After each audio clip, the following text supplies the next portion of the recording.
You. Oh, energy. Energy. What we saying? We in the building, yeah? In the building, man. Little drill for them. Yeah, sometimes man. R&B, sometimes Afrobeats, you know. Yeah, nah, we've got R&B, like, you know, later to play in the thing, but we had to, you know what I mean? We had to come in strong, you get me? She's spoiled, man. She's spoiled, man. She's spoiled. You spoiling your babes, no? Which one? Ooh. Ooh la la. Ooh la la. Kidding, haha, kidding. Kidding. Man, try to content as well. I'm gonna say which one, you know. I hear it, man. Just for excitement, innit? Just to spice it up, innit? Yeah, gender. I say gender. Man, like velvet. True. Nah, that's not me. Sorry. You don't run by them aliases no more. Nah. Swear down. When did this happen? I'm a wholesome youth. Oh, okay. When did the change? That's all product placement, by the way. Okay, okay. I see. I'm trying to rebrand. Corporate vans.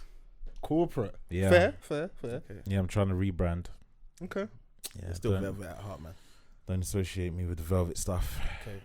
Man, how can I retire the velvet tracksuit? That's crazy. That's what I'm saying. Why? They say they put your jersey in the rafters.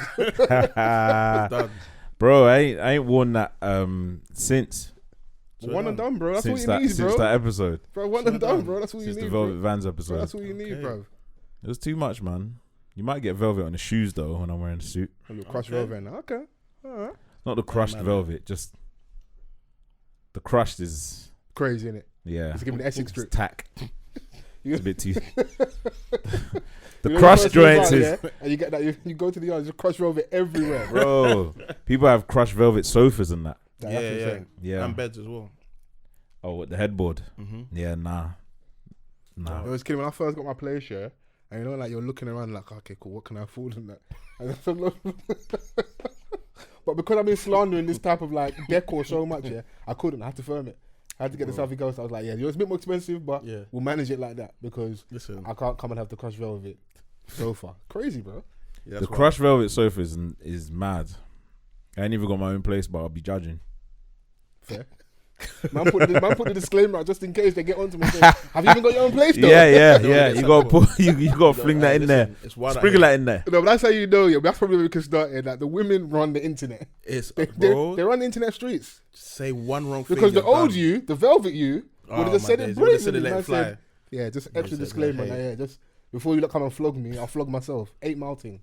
Told you, man. I'm not that person anymore. Why do you want to be hosted so bad, bro? What's going on? What do you mean? Why can't I? You're trying really hard. Yeah.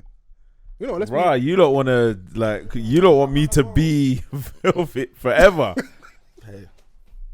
Is that what you don't want? Yeah. No, not for me. I want what's best for you, bro. Live vicariously through man in that. I want what's best for you, bro. Yeah. Whatever makes you happy, bro. Yeah. If you want to be hosting, you seem more at home being velvet, but that's a crazy statement to make, you know. I know it's true actually. Let me put a pause on that. Continue.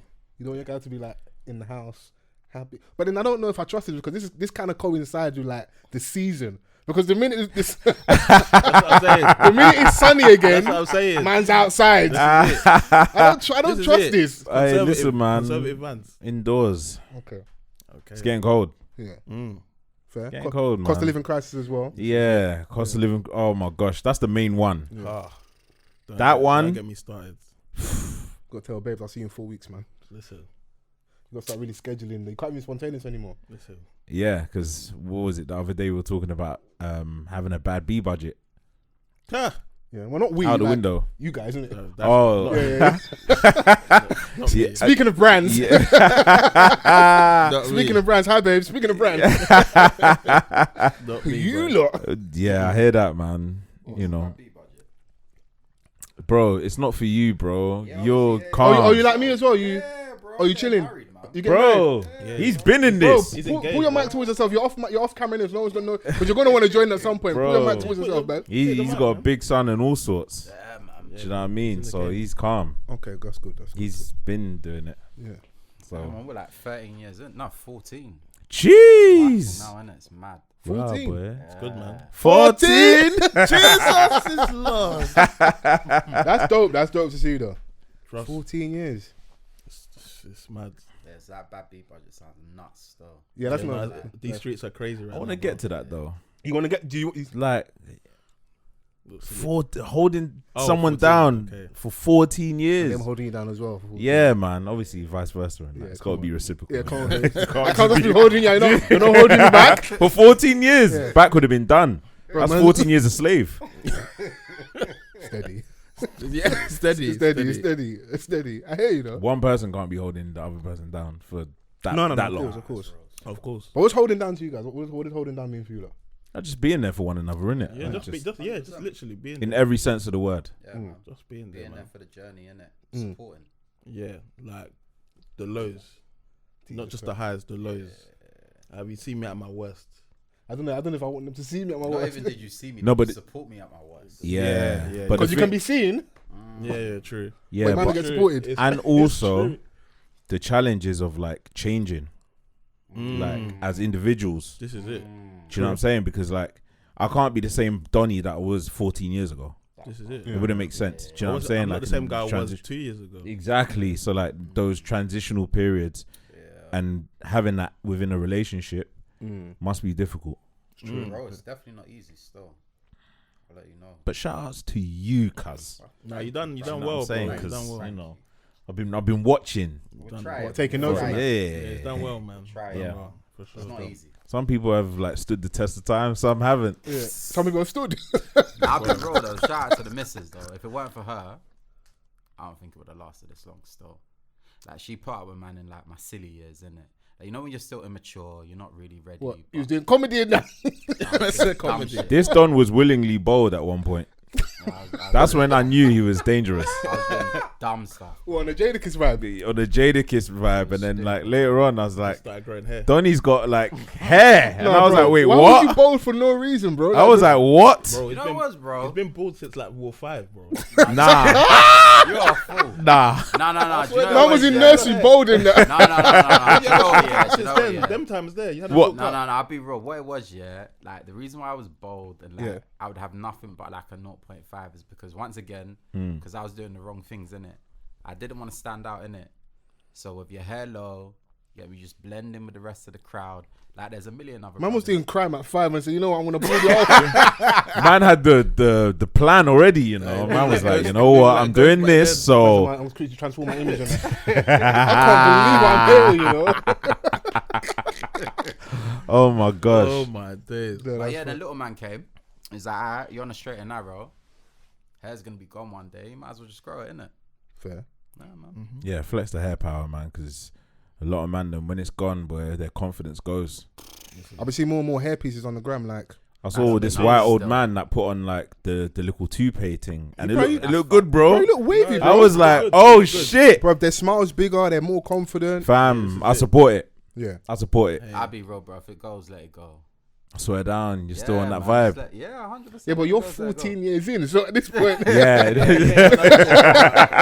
You know, you say highs and lows. Yeah, do you know what I mean? You say low. Low. And plus, she's seen you. That's what I'm saying. She's seen you with it gone, innit? Like, so if your babes are seen that like already gone, then you can't be surprised, innit? Like.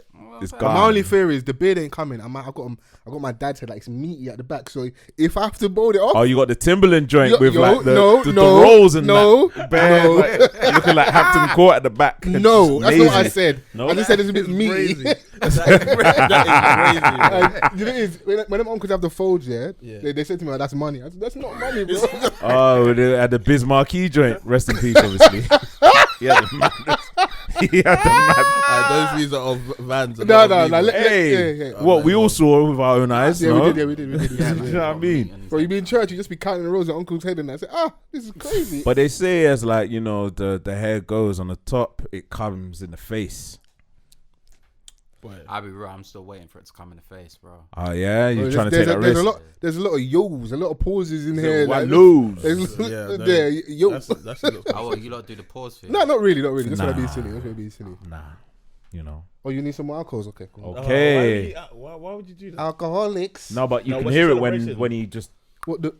Yeah, we haven't done the intro yet, so obviously. Yeah, we're here though, man. Come on. Hashtag Offthecuffpod. Come on. We are back. Yes. For another week of podcasting. Come on. My name is Fols Forever. I'm Mr. Vance. No Chrissy this week. No Chrissy this week. Shout out to the Chrissy Hive. Chrissy Hive. He's on an extra week of annual leave. Yeah, man. Come on, soft life for the babes, man. If you need to take an extra week off, we hear it, man. Yeah, it's We can hold it deserving. down, man. Yeah, just chill out and enjoy yourself, man. Been working hard. Yeah, should be back next week, innit? So, but we got an esteemed gentleman to my right. Family to the room. Family. This is what, fifth time? Do you know what I saw? Like full time, I think. our picture for the first time he came. Yeah. When he just had a high top. Oh, yeah, Baby Vic. Yeah. Mad. A baby, all of us. Yeah. It was, mad. we just look mad young. I wonder what younger, episode that was. slimmer. Younger. What episode was that? That was before 50, for sure. It was ages ago. Yeah, bro. probably like. Before you was 50 episodes in. Yeah. It's ages ago. Yeah. Yeah, now Slic Vic's with us this week. Yeah. Come on. Family in the room. Come on. Broski. Broski in the room as well. Alex is in the cut as well. So, you know, Alex just in the come on. car. he would just chime in, you know, if you feel like, you know, 14-year veteran. Something like innit? Yeah, that's fine, absolutely. Are we in RNA time this week again? Or are you being wholesome? What's your vibe? What's your energy like this week? It's important to maintain a healthy balance, I'd say. Man's just such a bullshitter, I know, bro. I know. Fucking I know, African politician, bro. I You're know. asking Look at a him. straight question. I yeah. think- bro, man, I think you know what I the think, crinkum I crankum and think, the Man are taking me for what's that done? The Kwasi Kwarteng. quartet. Yeah, No, fuck my man, because bruv, I see what newspaper was Man it? was where- like, oh, we get it. yeah. No, Yeah. even before that, one newspaper wrote a story about him, but they used a photo of another black politician, innit? Oh, It's yeah, like, I see, saw after that. all your shucking and jiving and you're twerking for them, Yeah. they did the same thing they do where, like, you look Still nigga. like every other black person. Yeah. But they're reversing the economic policy. Man said, yeah, listen, we get it. We've heard your cries. Do you know what the thing is? Nah, he actually took the piss. They didn't reverse shit, bro. Of course they not. reversed is like 2 billion or 45 billion. 5% of the budget, my man reversed, didn't it? Yeah. And he said, we hear what you're saying. It was a distraction. No, this is the distraction. Yeah. It's fucked up still. When he like fornicating with like, It was clarting Liz Trust, apparently. oh, swear Yeah, down. in Liz You can't Trust. trust Liz. Yeah, no, you can't. I mean, Like, he can, but, you know. I mean, she was like, oh yeah, you know what? When I get position, I'm bringing you in, Chancellor. But then, even though I don't support my man, is that like further proof that like your dick can take you quite far? Because we've seen traditionally, we always talk about women sleeping away to the top. Yeah. As a man, if you could sleep your way to the highest land in the office, The man them have been highest doing office it. in the land, would you do it? No. No, I wouldn't do it. Why you lot live for? I wouldn't do it. Bro, because who's man sleeping with, please? Oh yeah, for real. The bitches at the top. It might not even be a woman that's requesting that from you. Okay. Okay, fair. Do you know what I'm saying? Alright, cool. Alright, Yeah, but you had to go somewhere brave with it, bro. Like, yeah, I was let's just not assuming make that it it's a crazy, woman, innit? bro. Yeah, Like, it's a woman at the top. Yeah. You gotta beat your way through. It's Diane Abbott. Yeah. Oh my God, Auntie Diane. That's crazy. Don't do that. Nah, man, I'll just bring her loads of M&S cans, innit? Like, Good shout. Yeah. do you know what I Okay, so mean? let's take the bracing off the table. Right. Let's say it's just a woman, you know. Then does that, you know, change your decision? I don't know. I'm not that hungry for power. Okay. You don't want to change your family's destiny? Let's say your family's destiny, you know. It's their destiny. There's other ways. There's other ways to do There's it. other No, ways to why do do it. stop trying to regret Okay, it? sorry. There's only Would one you- way. Sorry, You have to shag yeah. the CEO for you to have generational wealth. Elevate. Are you gonna do this? Yes or no? Nah, I'll be all right. Okay. Because, like, the position that I'll be in before having that proposition, Yeah. I'll be all right. Okay. Yeah, I'm not motivated by that too tough. Yeah. Do you know what I'm It saying? comes down Like, to so- greed. Yeah, and your own integrity, bro. Like, That's so what it comes down to. That's what I'm saying. Can you So- look at yourself in the mirror at night, knowing what you did? you're not even attracted to this babes. You're just what? Well, think about all How the does the other- meat think about all like? the other useless? How does your meat activate? At the same time, have you ever banged a chick that you weren't really that attracted to? This is a very good question. It's a dangerous question, but it's a very good question. This is someone that hasn't been podcasting. Yeah. Yeah, you need No, to but I like it. time. No, you need to take Do you time. You need answer to that, take time. Fols? Me? Yeah. You need to take time. I've only ever been with one woman in my life.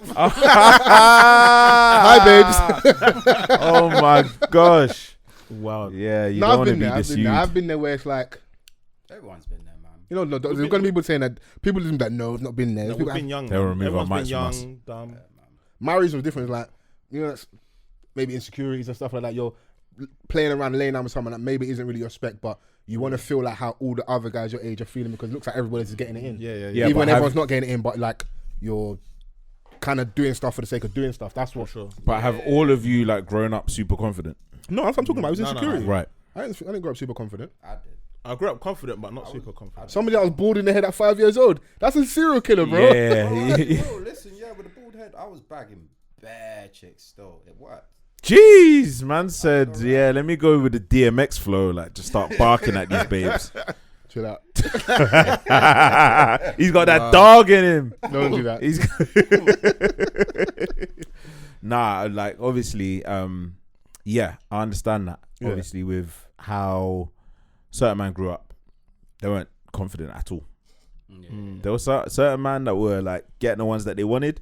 And sometimes you get what you get. Like, Yeah. you get what likes you back. Bro, though, even with confidence, bro, like you'd still bang a dead thing at some point. Like it happened, innit? What, on a cold Monday night at Stoke? Yeah. Wow, there's something that It's just so funny. What's killing me? Back in the day, I'd have been so down for this conversation. Yeah, right now. Yeah. The streets is peak. Yeah, it's mad still. It's mad. No, but I hear what you're saying. Yeah. So no one's gonna bang the CEO to get to the next position. You guys only asked me, to be honest. Yeah, I'm not involved. Why are you not involved? What's your answer, bro? I wouldn't do it. So you wouldn't shag the head of Universal to What, unlimited budget? unlimited budget. Unlimited budget. Remember when Drake said, Lucian said I can tear a hole in the budget? They gave him $1 million for God's plan. Yeah, I mean, imagine you shag the head of Universal. yeah, but and you we can do don't know whatever you what want. hole was teared. That's very fair. Wild. This Or is torn. These are the Or markers. torn. These are the Is my markers gra- of like. my it's grammar like- correct? It's like when your podcast is capped at a certain level. Yeah, no, I don't know This how we is got the here. price you pay for this. It's the motto. I'm sorry, guys. Yeah, It's my yeah, fault. yeah. Sorry. Yeah, I mean, I like what you did there. Yeah, so this guy was saying he wants to be wholesome. Yeah. See That's there? what I'm saying. See, He can't when help it himself. doesn't, See how Congolese men lie? See? wow. Listen, when it doesn't involve me, Oh, you're all it's for free it? game. Okay, cool. Okay. I hear. Do you know what I mean? Like, So you wouldn't shag the head of Universal so that you could be number one for 72 weeks. Do you know what it is? Do you know how long 72 weeks I'll is? be- would you want to be number I'll one be- for 72 weeks? I'll be honest Man, with you. how much bread that is? I'll be honest Bro, with you. I'll be honest Nas with you. Barkley had to remove Crazy off number one because they had enough. Bro, Yeah, no, it's I fine. need it. But I'll be honest. I wouldn't. I like money, but I'm not greedy. Okay. So I wouldn't do it like I don't want to necessarily be the richest. I want to be rich, but I don't care about being the richest. Because Okay. once you're at a certain tax bracket, it's like what more can you buy than the other person? Whatever You know you what I mean? bought So twice, it's like- innit? What you fucking talking about? I bought two of them. What's that thing that they all say? Oh, like, you know, if you can buy it 3 times over, that means You can really afford it. purchase it. Yeah. I was like, what? Wait, what? Yeah, it's wild. So I must buy this house only if I can afford it 3 times Yeah. over. It's wild. Yeah. That's affordability, though, innit? I know it's good to hear that you guys have integrity. Yeah, no. Come on, man. We have to, man. Now, don't you guys the situation, bro? Fling yourself in this. I mean, Yeah. show the way I fling. So Are what- yeah, you? what would you man's do? shoulder. It's true, actually. Fols, what would you do? What would you do? He took us. Guys, ladies and gentlemen, he took us to just sip of I'll a drink. definitely go home and speak to my babes first and listen, babes, Baby. this is taking us to the next level. I'm not gonna pretend like I would consider it, but then the thing that would be messing up me is like this person has something over me. Yeah. Where does this stop? Yeah, and if you're yeah. saying it's like an example of somebody you're not attracted to, this for a position, Yeah. where does this end? That's what I'm What does saying. this mean for me? Am I now someone's beck and call? Like, This is it. Because if you do that, what else are you gonna do? yeah, Then you open up a whole floodgates of someone telling you to do a madness. yeah. Speaking of integrity, yeah, there's a movie that I watched a very long time ago Okay, called Indecent Proposal. okay. Yeah, I think it's Woody Harrelson and Demi Moore. What do you do? Okay. Harley Davidson. Woody Harrelson. Oh yeah, I know him. Okay. He Yeah, was in a film with White Man Kevin Can't Hart. Jump. Yeah. Right, yeah. Country, yeah. With Wesley. Where a billionaire offers a young married couple $1 million so Yeah. he can spend a night with Donnie's wife. yeah. Wow. That's wild. I can't. You're struggling at this point. Nah, never. Yeah. Food stamps. We'll work it out. Man said God will provide. Do you know what? I think he took the deal. Yeah, and I think they accepted. No, they accepted the deal and then just went left because obviously at the time where hardship was hardship, like you're gonna take it, right? But then afterwards you think about it and you're like, It's wild, man. He dicked her down, now she's on it. Yeah, see, that's Or wild, she's like, you know bro. what? So I got $1 million for one night. Imagine if I have 4 nights, or I stay here forever. It just opens the floodgate. It just opens I'll up. be real on at the same time. That part, let her go in it. If she's thinking like that, she needs to go. But No, but run me some peas on the way out. No, bro. but if you are like, yeah, we need this, I beg you do it for one night. You can't be pimping out your lady. That's crazy. I can never. You can't pimp out your lady. You never know until 1 million's at the table in cash, money that you've never seen You before. know the funny, you know the most hilarious Yeah, things about these I conversations? There's better We're ways. never gonna have to encounter these problems. This is it. How do you know, It's bro? highly unlikely, bro. You could be at a dinner and then the Donny, the billionaire Donny, is looking at your babes like, Hey, God forbid. you see? I don't like how you're talking You to see? me. You're talking to me like we're not friends, bro. If you want to lock off this, you could have been last episode. Bro, I'll back you to the end, bro. I'll be there. You better, bro. You Do better. you know what I mean? I'll be outside. Yeah, no. I'll be at home. I'll be outside with the ice pick. I said ice pick. Do you know how many years you get for that? Wild. Bruv, you're there cutting your steak angrily, bro. Shaking like I'm my first time cutting steak. After you're the one that made the decision. But those are the ones I find funny because bro, go and do it, and then it's not gonna end well. Like, have you ever seen? I don't know if you've seen this. It's called the Pivot Podcast. They're the guys that used to be on I'm Athlete. Oh yeah. I know about them. They've got an episode where they sit on Kevin Hart in it. So after Channing Crowd, I think the guy is. He's always one that's got like the wild left jokes. He's like lighter skinned, long hair. He's got dreads in it. So with the episode of Kevin Hart, he's joking about going to like nudist resorts with his lady and that. And Kevin's just on him and it's like, yo, like, are you guys fucking people there? Are you like, you just want to be around naked people? And he just said, yo, be careful the door you're opening, because said back in the day he had a friend that basically opened the swingers thing as part of his relationship, innit? Because there was a girl he liked that he wanted to sleep with, innit? So obviously to convince his girl, was like, yo, we might as well like swing, innit? And apparently in this, when they actually got down to the action, the other Don fucked the shit out of his girl. Wow. Jesus. Like a blazer of socks off. Wow. And Kevin said that his friend never recovered from this. So what you're saying about these things, be careful. Be careful like where you go and play, because you might not be able to handle it. That's what I'm saying. Us as guys, we're worse than women. Like, if something happens to us, We'll kill ourselves. We're finished. Flatline, bro. Like flatline. We're We're finished. like done. Pulse is just, Women are stronger than us. the pulse is just What not. pulse? Yeah, what pulse?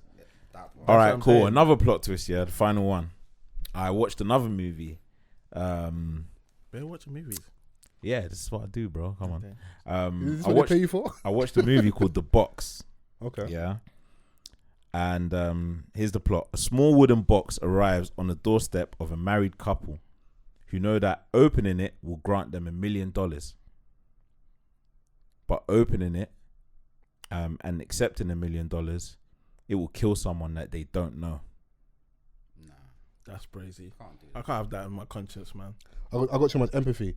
Like, I know fully well that I'm gonna lose out on the money. Like, inside I want to do it, but I know I couldn't live myself. Like, someone innocently. That is, yeah. So Life like, is I know I priceless, don't like as well. Do I hate Someone about that these you things? don't No, know. I hate about But these life is things. priceless, No, bro. Vance, I I hate hear about you. these things though. You could just give me the peas, bro. I hate rich people want to play with people. Like, you could just give me the money. Bro, like, you have the money to give, but we're all because Africans in you're the room, right? but because you got so breaded up, yeah. This money's nothing, so you want to play people's lives. Yeah. Like, I generally be like, right, yeah, I don't know this person, but so for me to get rich, I have to basically kill someone. I don't live Don't like get that. it twisted. I am 100% with you. I agree with you. Yeah. But So like, I'm gonna kill myself. I'm not. I don't need that to do. this is like some of the shit that I've been hearing my whole life. in Nollywood and that. When money someone's rituals. just come into money, oh, someone's been sacrificed. Yeah. Yeah, it's wild. And I'm like, really? Like, is that how the world works? I think That does happen, but some of it's also backwards, like that whole like when the rappers and like everyone's saying Illuminati, like they couldn't just be successful. Yeah. We just like where we're so we're used to being poor. traumatized. Yeah, Like, we're like so used to being poor. anyone gets a bit of money, it has Yeah, to be it has to by be something. illicit means. Yeah. Where someone Yeah, could have worked man. hard, innit? Well, yeah, because I've never subscribed to the fact that like, oh yeah, you know, because of this person becoming super successful, they must have like sacrificed Yeah, sold their someone. soul. And I'm like, rah, like a lot of these people work hard, like, Yeah, and then this is especially when I started growing up and like hanging around with certain people, like, or artists or Yeah. people in entertainment, Yeah. seeing how hard that they've worked, like endless hours and all of these things, putting hours into their graft, and then finally they get to a particular position. like it's insulting to have another person like say that this has come from them. But it's a reflection, you know, of where the Some person's people are at. just haters, isn't it? I don't even think it's just that. I think it's a reflection of conditioning. Yeah, how they see, because a lot of people, they don't have vision, so they don't see beyond what their current situation is. Yeah. So they say, no way, this is impossible. But that's because they don't see beyond that. So I think it's more so that than hating. I think.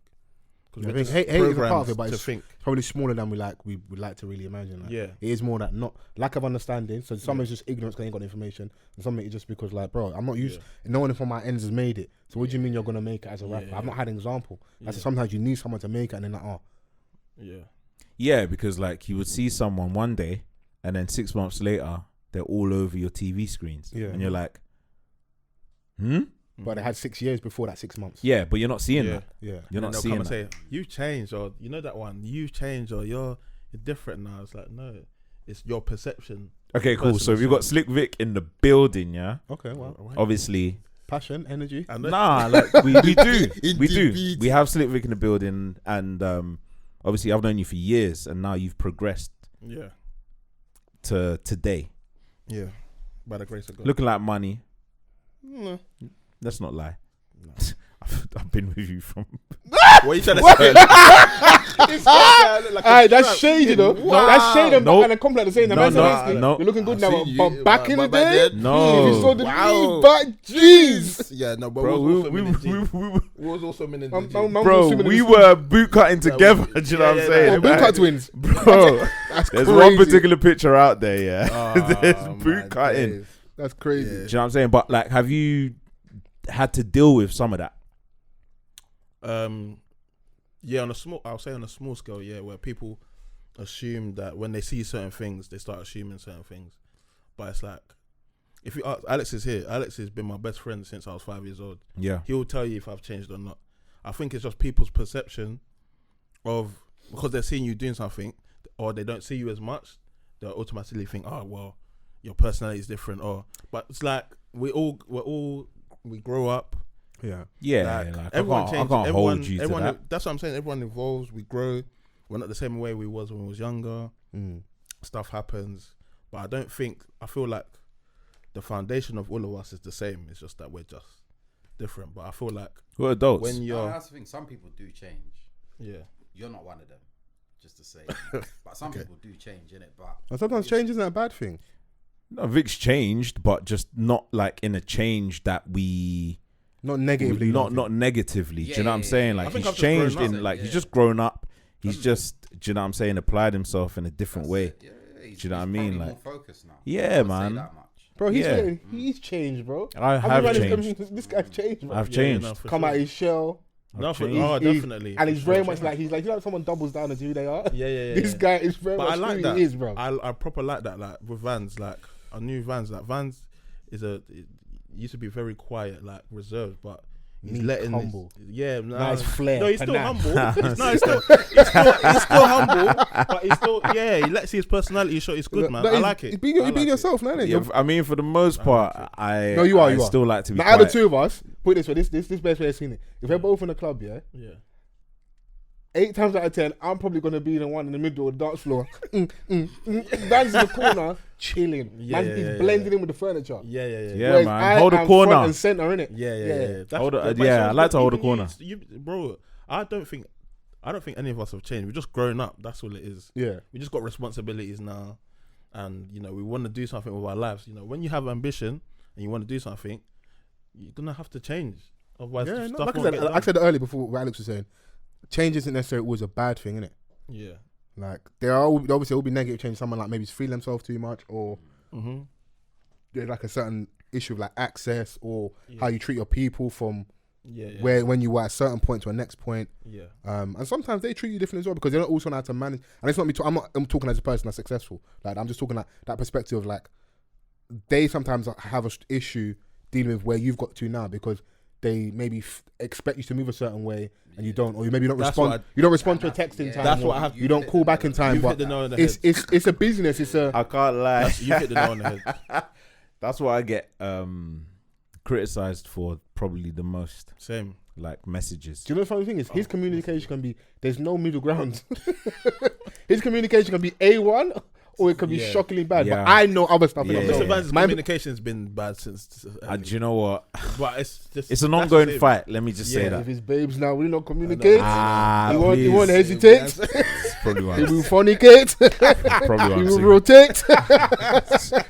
You're doing loads delegate. You're doing loads over there. Oh my. Yeah, communication has always been like one of my flaws. I can't lie. Even with my family, like they get on to me all the time. Yeah. So no one should take it personal, isn't it? Yeah, it's not a personal. What man's saying is basically sometimes I even text my mum back, so like you rest of you relax. Yeah, yeah. I feel you, bro. Yeah, and she'll call me sometimes and be like, bruv. But you love her. Of course, man. Yeah. But like it's I don't know. Like sometimes like getting messages and stuff, I'll read it, but I'm just like, I don't have the capacity right now, and then I forget. The capacity. No, listen, that's insane, bro. My WhatsApp is wild. Like literally, like I'll have hundreds. Yeah, of this is the worst. I don't even read the things in it. Like if I see the notification, if it don't come at the right time, like I can't get back to you in it. And then it'll get to the point where it's like it's just gone too far. I have to let it go now, innit? Yeah, no. It's because I'm just like, if you're focused on what you're trying to do, innit? No one should take that personal, innit? But I feel like with you, you're just not a person that's on your phone. Yeah, like just you're call like me. a like call me or. But his one's harder to sell because he's on his phone. He'll be in a room, and his phone's in his hand. So imagine you're around him, and he's always on his phone, and then you message him or call him, and that's the difference. So now I'm like, my dickhead or something. All right, cool. No, I'm allow me. I say, ease me up. Ease me up. I'm just saying it's a harder sell. Yeah, I know. Yours is a harder sell. I know. One day, I'm gonna be so on point. People are gonna be shocked. Yeah.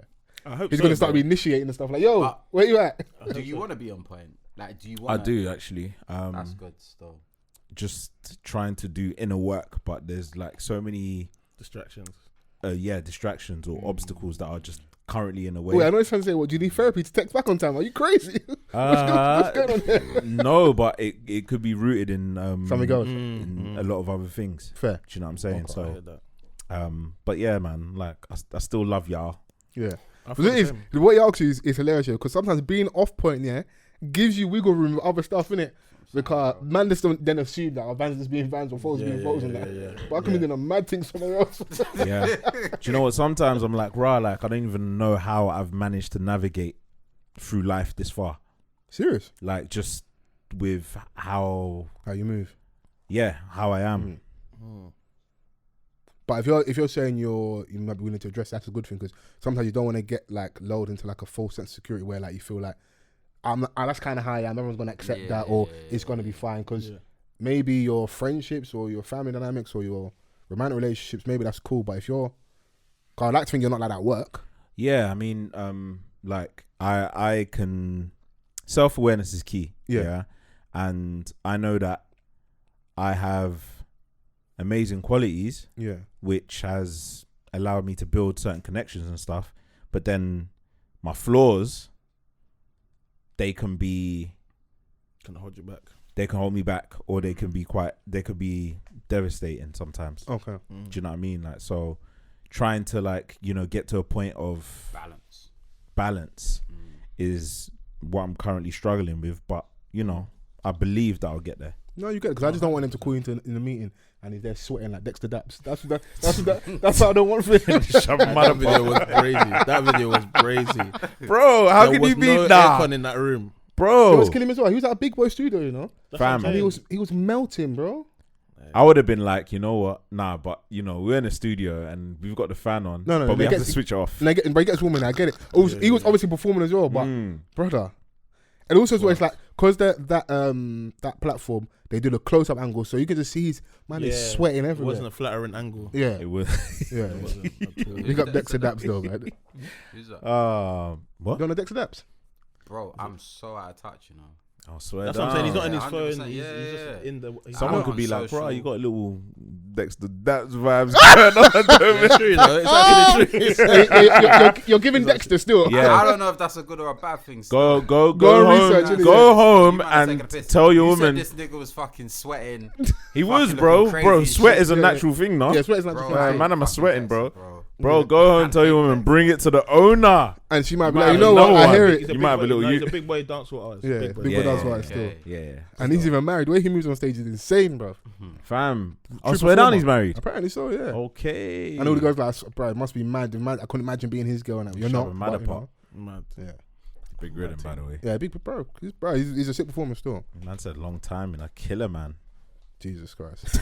Bro, the thing is, bro, that song is a greasy song, and we It's sing along very to greasy. like it's like a good sing along anthem, bro. But you know what it is, bro? It's, you see with music, yeah, if you dress up music really well, you can get away with so much. Do you not hear what we started playing at the start? K-Trap Spoiled. That's what I'm saying. Do you know what he's saying in there? Yeah, that's what I'm Yeah. saying. If you dress it up nice, that's what It depends on like the ears though. The women are only gonna hear like should have got the shoes, but she got the bag as well. She's spoiled. Playing that to her man. That particular bar. That's on what I'm TikTok saying. right now. Yeah, That's a part of dressing up a song though. yeah. You gotta like, it's smart. I think. Yeah. So Shout out to him because, bro, that warm is ringing off. yeah, I was contemplating Starting with warm. because shouts to Essie. We were out for her birthday. Yeah, shout out to Champagne NC. It's a big 30.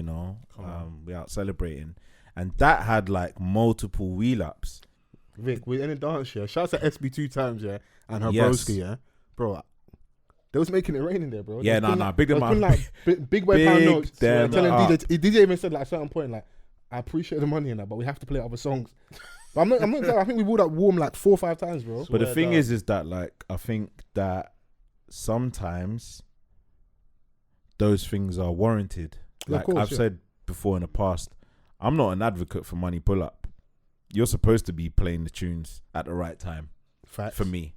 Do you know what I'm saying? But if other people are gonna do that, they're gonna do that, and then there's gonna be some people in the dance that may not be that familiar with the song, but when they hear it get pull up a few times, they might pull out the Shazam. True. It's a magic That's of true. Coincidentally, K-Trap tweeted that this thing came out last year in May. It's now charting. It's the magic Just of now. music. It's the I think magic it's a of few music. things like Do you know what I'm saying? Young Philly's appreciation for that probably helps blow it yeah, up. yeah. I don't know if it's being used on TikTok. TikTok. There's lots of like People different. are now saying that that's like a new anthem or possibly a national. Obviously, we know what the national anthem is. Gigs is thing. Yeah. Talking the hardest, set in stone. But people are saying that this might be the new classic. I'm not mad at it. Do you know what? Do you know what it is? Like, I think it can be a classic, but it can't be compared to a classic that's been a classic for for a long time? It's got to stand the test of 12, time. 13 years. Yeah, Do you know what I'm saying? yeah. Like, this could be like another entry into like that conversation where like, if we think about like the classic UK tracks, that might be like, fling that in there. Van. Especially for the younger generation as well. Man's in a dance, yeah. We're all good youths. Man not doing this, saying their hands were trembling. I ain't heard a burn in my life. I had the thing like sideways. Yo, this guy. Like you're in a Western. Oh my. Man said cop stance. Man's in a dance like this. Oh my. We can see it when K-Trap. That song, we can see his bare gun hands. Yeah. Wow. But that song is crazy, bro. It is, man. And like when he tweeted that and he was like, you know what, we're trying to run up the numbers. I was like, you know what, I'm going to buy it. Brother, yeah, And I obviously, went and bought it. what for the song or the project? Just for the song. Just Yeah. for the song. But, The project's this is really one good of as well. those I know we'll get K-Trap's into it properly. K-Trap's Last been week, Whip 2 is really good. yeah. Like really good. I'm fucking with that Molly May song, Young Steph. Like I like raps when they go back to back and that Yeah. song's cold in it. So. Tef's been cold for a long time. Oh yeah, no, yeah. Yeah, he has, man. But yeah, bro, like, it's just one of those things. Like, sometimes music doesn't necessarily have to come out and hit right away. This is Yeah. it. Even over in the States, Chris Brown's got a song, Under the Influence, that was on a deluxe package of his previous album, Yeah. Indigo. And then now he's getting That really, is like, it's just That's what It's just happens, bro. caught wind, like, of, and it's in the charts. that must be nice. So like that stuff can catch on a little bit later on that. So he shows that it's got a longer lifespan, innit? Because I would say if we're on a conversation of new classics, not saying that we're comparing it to us gigs talking hardest or replacing that. My man know better. That's like if we're doing the street songs, some of the classics. That's another one where like it was definitely playing outside and in the club. Yeah. For me, an extra indicator is when I see the like the baddies, like the gal that you think don't even, and they're singing the song word for word. They know everything, the wickedest, cruddiest song. Yeah. Like, look at you, you scallywag. Girls like crud, man. They love crud. They love badness. Music. Yeah, they love it. Yeah. So, you know, I think this is what artists experience all the time, because like sometimes they record music, it's already been done for like a year or two before it's dropped. The artist is tired of it, but it's just dropped. Tell me about it. True. Do you know what I'm saying? Like we've heard this countless of times, but now the streets have it, and it's like new lease of life. It's got a new lease of life, but the artist is tired of it. You can see when they perform. You can see where certain artists, they don't even like performing their classic songs because they've done it so many times. They're bored, bro. Yeah, they want to play the new shit, but bro, this is the one that's earning you the. That's where the PRS is coming from. This is like, also like certain memories. Like I was around my first girlfriend when this song come out. Or like uni, or when I got my first motor, or certain life. That's why you hold on certain songs so dear, innit? For sure. Because they mark a moment in your life, innit? So for sure. Yeah, absolutely. For us as artists or producers, we know once we drop something, we know it's not ours anymore. That's the saying we say. It belongs to us, yeah. Yeah, it don't belong to us no more. Once it's dropped, that's it. It's not our whatever no more. It's the people's. So. What's it like as a producer now, at the level that you're at, with rappers paying for beats?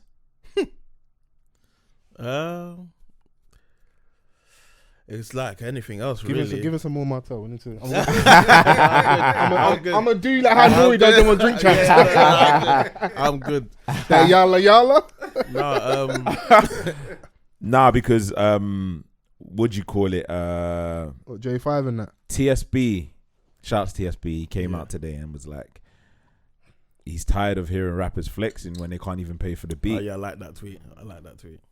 Yeah, I bet you did. Yeah, man said, listen, I don't want to hear you flexing on your beats. Yeah, these beats. Cost of living rap. That's what I want to hear. The cost of living rap. Cost of living rap. If you got them raps, you might as well get a cheap beat. Yeah, I mean, because sometimes it's sometimes like I'll be honest. Sometimes it's a bit jarring when it's like an artist or someone will come. You're basically coming for a service. Yeah. My service is to provide you with the music. Yeah, but it's like your priorities are not with. It's everything else. Yeah, it's your like outfit. It's like you'll rather think of video. You're thinking of video and everything. Yeah, you're thinking about all these other stuff. And it's like, but let's get the music right first, and then or get that stuff sorted before you think about. You know what I'm saying? They think about step 5 before step 1. Yeah, and it's like you're forgetting that producers are like an integral part of you sounding the way you need to sound. What I think is wild though, it's like the ones that like got the mad videos, got the Lambos, everything else, and then it's like, but you was trying to pay for the beat in installments, like. What, Klarna? Do you know what? Yeah, Klarna for the beats. Do you know? But you know what? Yeah, I'm glad that you're here and you said that, because obviously it's this a conversation I wanted to get to a little bit later. But I feel like once you're in, yeah, I think a lot of people just want to skip the stages of like their development and want to get to like a position where they see their peers in. It's like imposter syndrome. Yeah. Do you know what I'm saying? Like, I think like artists face that a lot, where they're like, "All right, cool, I'm here now. I've been willing to work with Slic for ages, but now I'm here, and he's got cold beats. I've got the whole idea in my mind that I've skipped protocol and I've just gone with my vision, which is like, yeah, get this beat out, video. Can I get the girls?" They won't pay for the beat, but they'll pay for like the imagery in the videos. This is what I'm saying.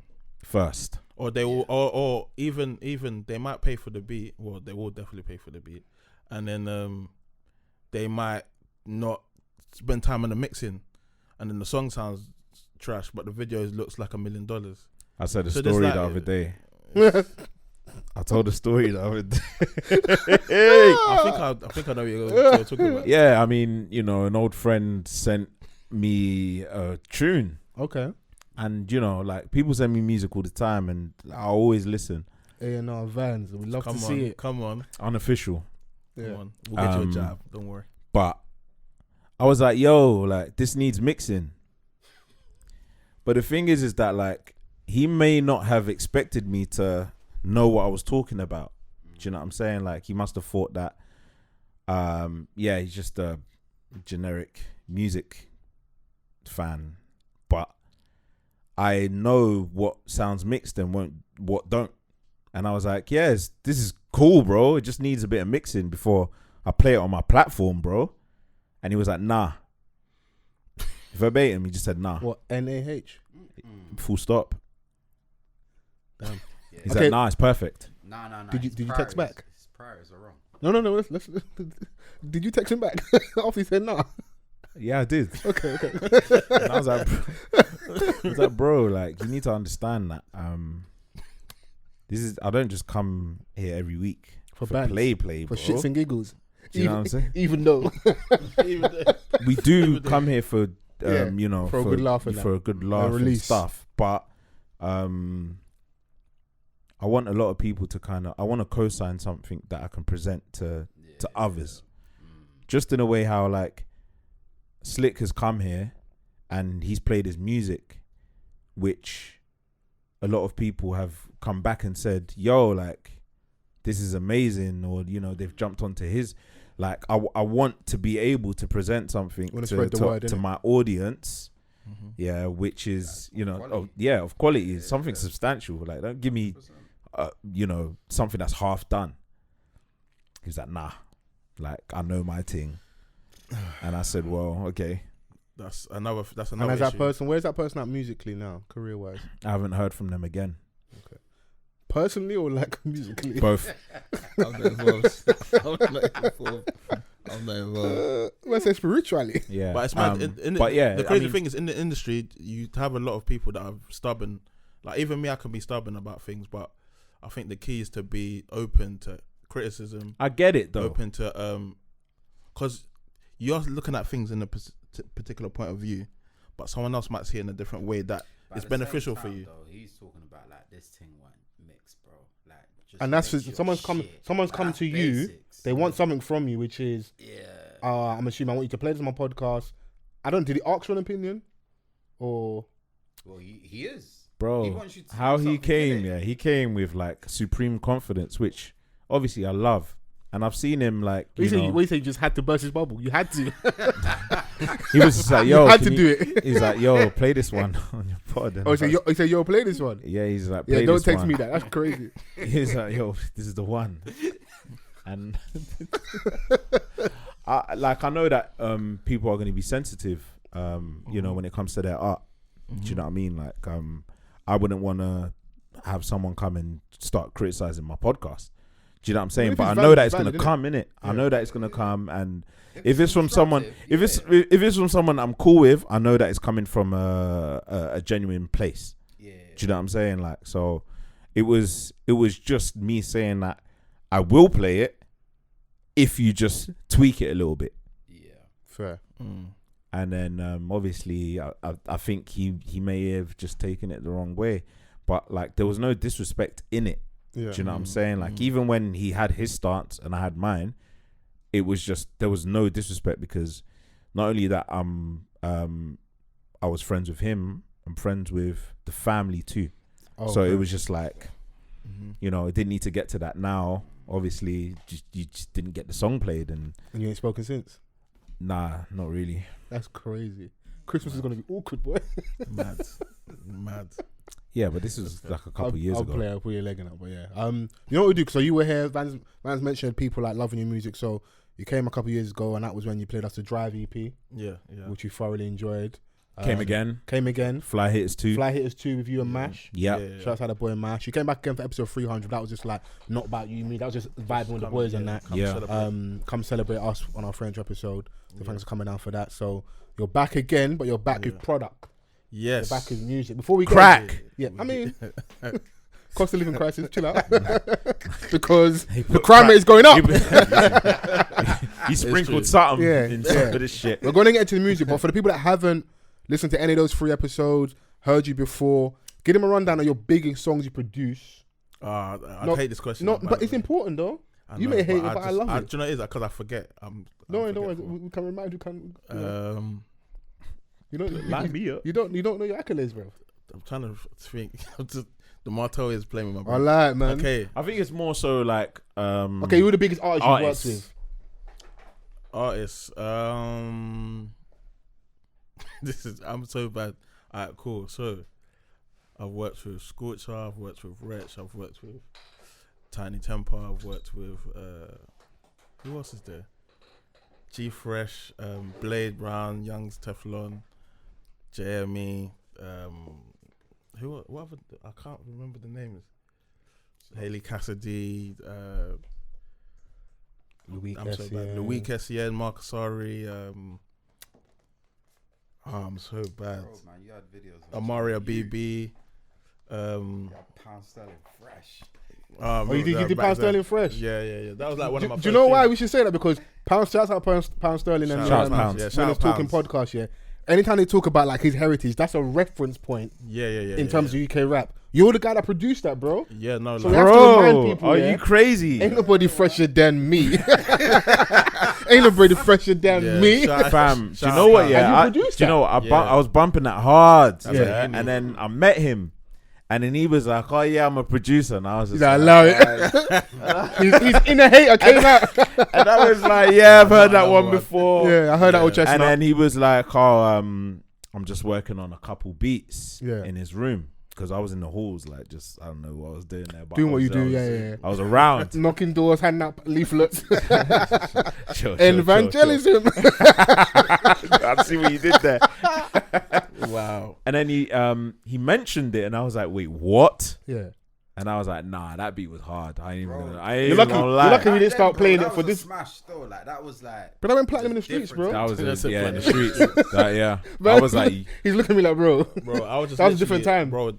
Then those times there, I was just literally trying to get my name out. I was like, play me something else, just so that I know it's not a fluke. Yeah. Then he started playing me beats, and I was like, do you know what? You're wasting your time here. Drop out now. Did he actually say to you that you should drop out of uni? Yeah, bro. I was like. He told me. So what are you doing? And the worst thing is, I ended up dropping out. So what are you doing, cuz? I ended up dropping out. I was like, leave. Yeah. Great advice. It was good advice because I ended up. What were you even studying at uni? Sound engineering. So it was like more so. It wasn't on the production side. It was more so about the science of it, like reverberation. Reverberation. Okay. I think that's important. It's helped me now. Like as you progress as a producer. Like. I mix a lot of stuff, like of my own stuff and other people's stuff as well. That's what gives me the. This is what makes me think that I can actually call him a producer. Okay. More so than just someone that makes beats. Right. Because so what's up, guy? What's a producer for you then? The person with the ideas, obviously, he's able to execute them because he makes them. Yeah. But then knowing how it sounds when you finally submit it. Mm-hmm. Do you know what I'm saying? Like, because I used to live with him. Yeah. I used to see like how he would arrange a song. That is literally what a producer is, rather than just making the beat and then just giving it to the artist. So knowing what vocals to put where, chord, that stuff, yeah. Okay. Even like layering of vocals. Yeah. Donnie's a master. No bias. Wow. I but just all biased, though, innit? I know it's all biased. I hear it, all biased. It's not wrong with a bit of bias. Do you know what it is? It's not wrong with a bit of bias, bro. I mean, if I wouldn't say it if I didn't think it. Yeah. Basically. We know you speak your mind. Bubble burster. I know. Just ruining people's dreams. Sorry, man. Sorry. Man, say, you know what? Did you think that necessary?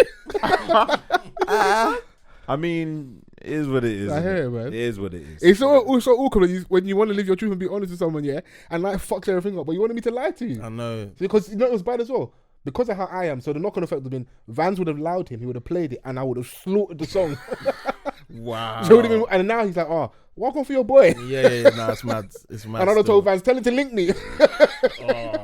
That is long. Like where do we go from here? That's long still. And the thing is that like because I'm not an artist myself.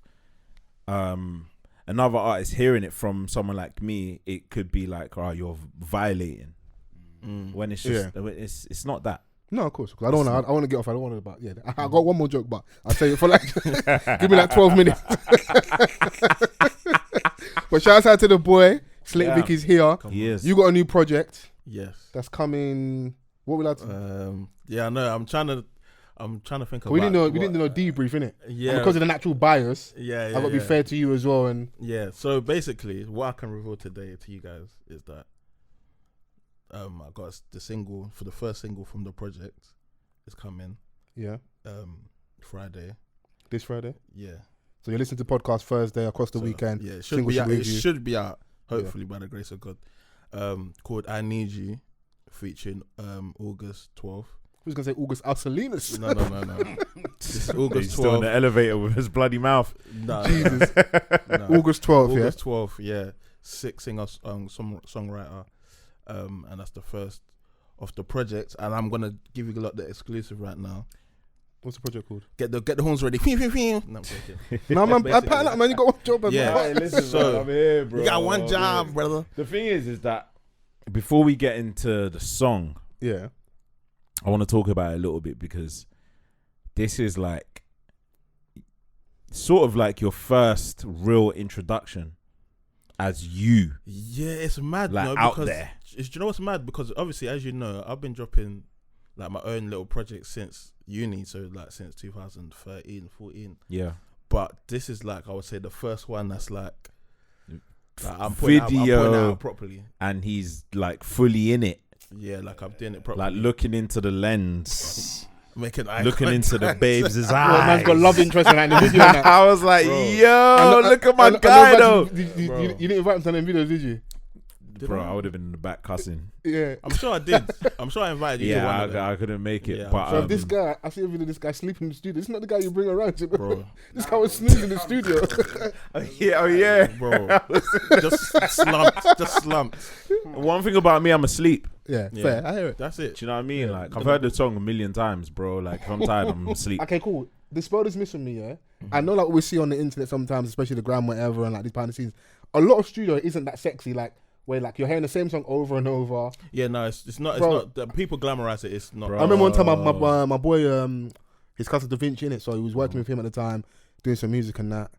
I went luckily with my iPad, innit? I'm in the back here. I've heard the same loop. Oh yeah, over. Bro, when and you're in the over studio and you hear that and tick sound, over. that And then man were mad Yeah. tickets. I I'm was like, like, bruv. bro, when's the babes pulling up? I was like, no, it's just us. Yeah, no, that's what it's like. That's what I'm saying, I was like, what us for it? Hey, I ain't gonna be here all night, bro. bro. I'm telling you, not, it's the it's not trenches. pretty. It's like, bro, at the end of the day, it's work, innit? It's work, So yeah. It's very we're there repetitive. we're there to get the product out, but then I will say though, there are some sessions that are actually lit. Yeah. Like It depends even- on like, the song, innit? Like if the song's sick, yeah. So like And if the song's that maybe like a party vibe, that kind of yeah, thing. yeah. Not even just that. It's just the personnel as well. So like, Okay. for instance, I brought Alex to the studio with me the other day, and we was in with Legendary Beats and Shabo, but it was just a vibe, drinks. Okay. The songs were knocking. What's Shabo saying? Baby, Yeah, no, like- she's actually dope. She's super dope. I'm like, not crazy. even I the way love niggas when niggas are like she. No, she's dope, bro. She's dope. She- She's actually dope. Like even the way she like writes her music and I like her her stuff. process. Yeah. It's She's very to the point how she raps. as a producer, it's good to watch. It's like, and she's receptive to taking like information about how to word Below your mic, just a little. line, how to word lines There and you put stuff together. She's open. She's not like stuck in the Not ways. stiff, about and she'll things. take advice and She'll stuff. take advice. So that's how you make the best music, I think. When you allow yourself to be instructed, or like just to go in a certain Give advice direction. and Yeah, to be produced. So there are sessions like that as well. And there was another session I went into a long time with it was Legendary Beats again and NSG. That just looked like you see how Cloudy. NSG, see how NSG are in their videos. It was literally like their videos in the What, studio. the blocks? It was, no, just vibes, just like them dancing. So you see in the videos, But you see them having fun dancing. One thing about NSG, consistency. Yeah, no, a they're lot of daily paper, they're dancing, cloudy. Yeah, they're having fun. So there are sessions like that, but a lot of the time it's just we're here to bang out the work and go home. So, So what's the name of this project? So yeah, this is the exclusive. The name of the project is called Moods. Mood, okay. Yeah, Moods with an S. With an S. Moods, okay, with an S. Yeah, with an S. Because how ties in when you know how social media like never says mood.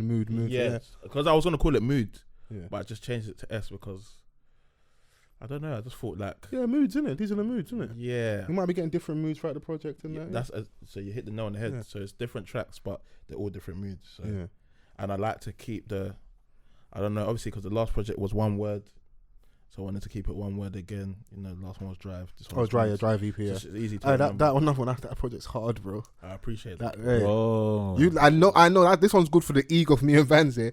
I know you that day after that episode come out, people were like, you got new listeners. You lot done the madness for me that day, so I appreciate it. That's why it's nice to be appreciated, my brother. Bro, still bang that shit. And obviously because you lot are family as well, so it's like, hey, you made me happy, bro. We had a deep conversation. We was talking about bro, talking about our pops and our families and that. Yeah. So yeah, man. I mean, it's called Moods. It's gonna be out very soon. Singles out this Friday. Should we play it? Can we play it? Yeah, come on, run that, man. Let's get them small.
You know what? Yeah, I said to Vic earlier that I'm only gonna play a little bit. Like, just give him a teaser. You know what I'm saying?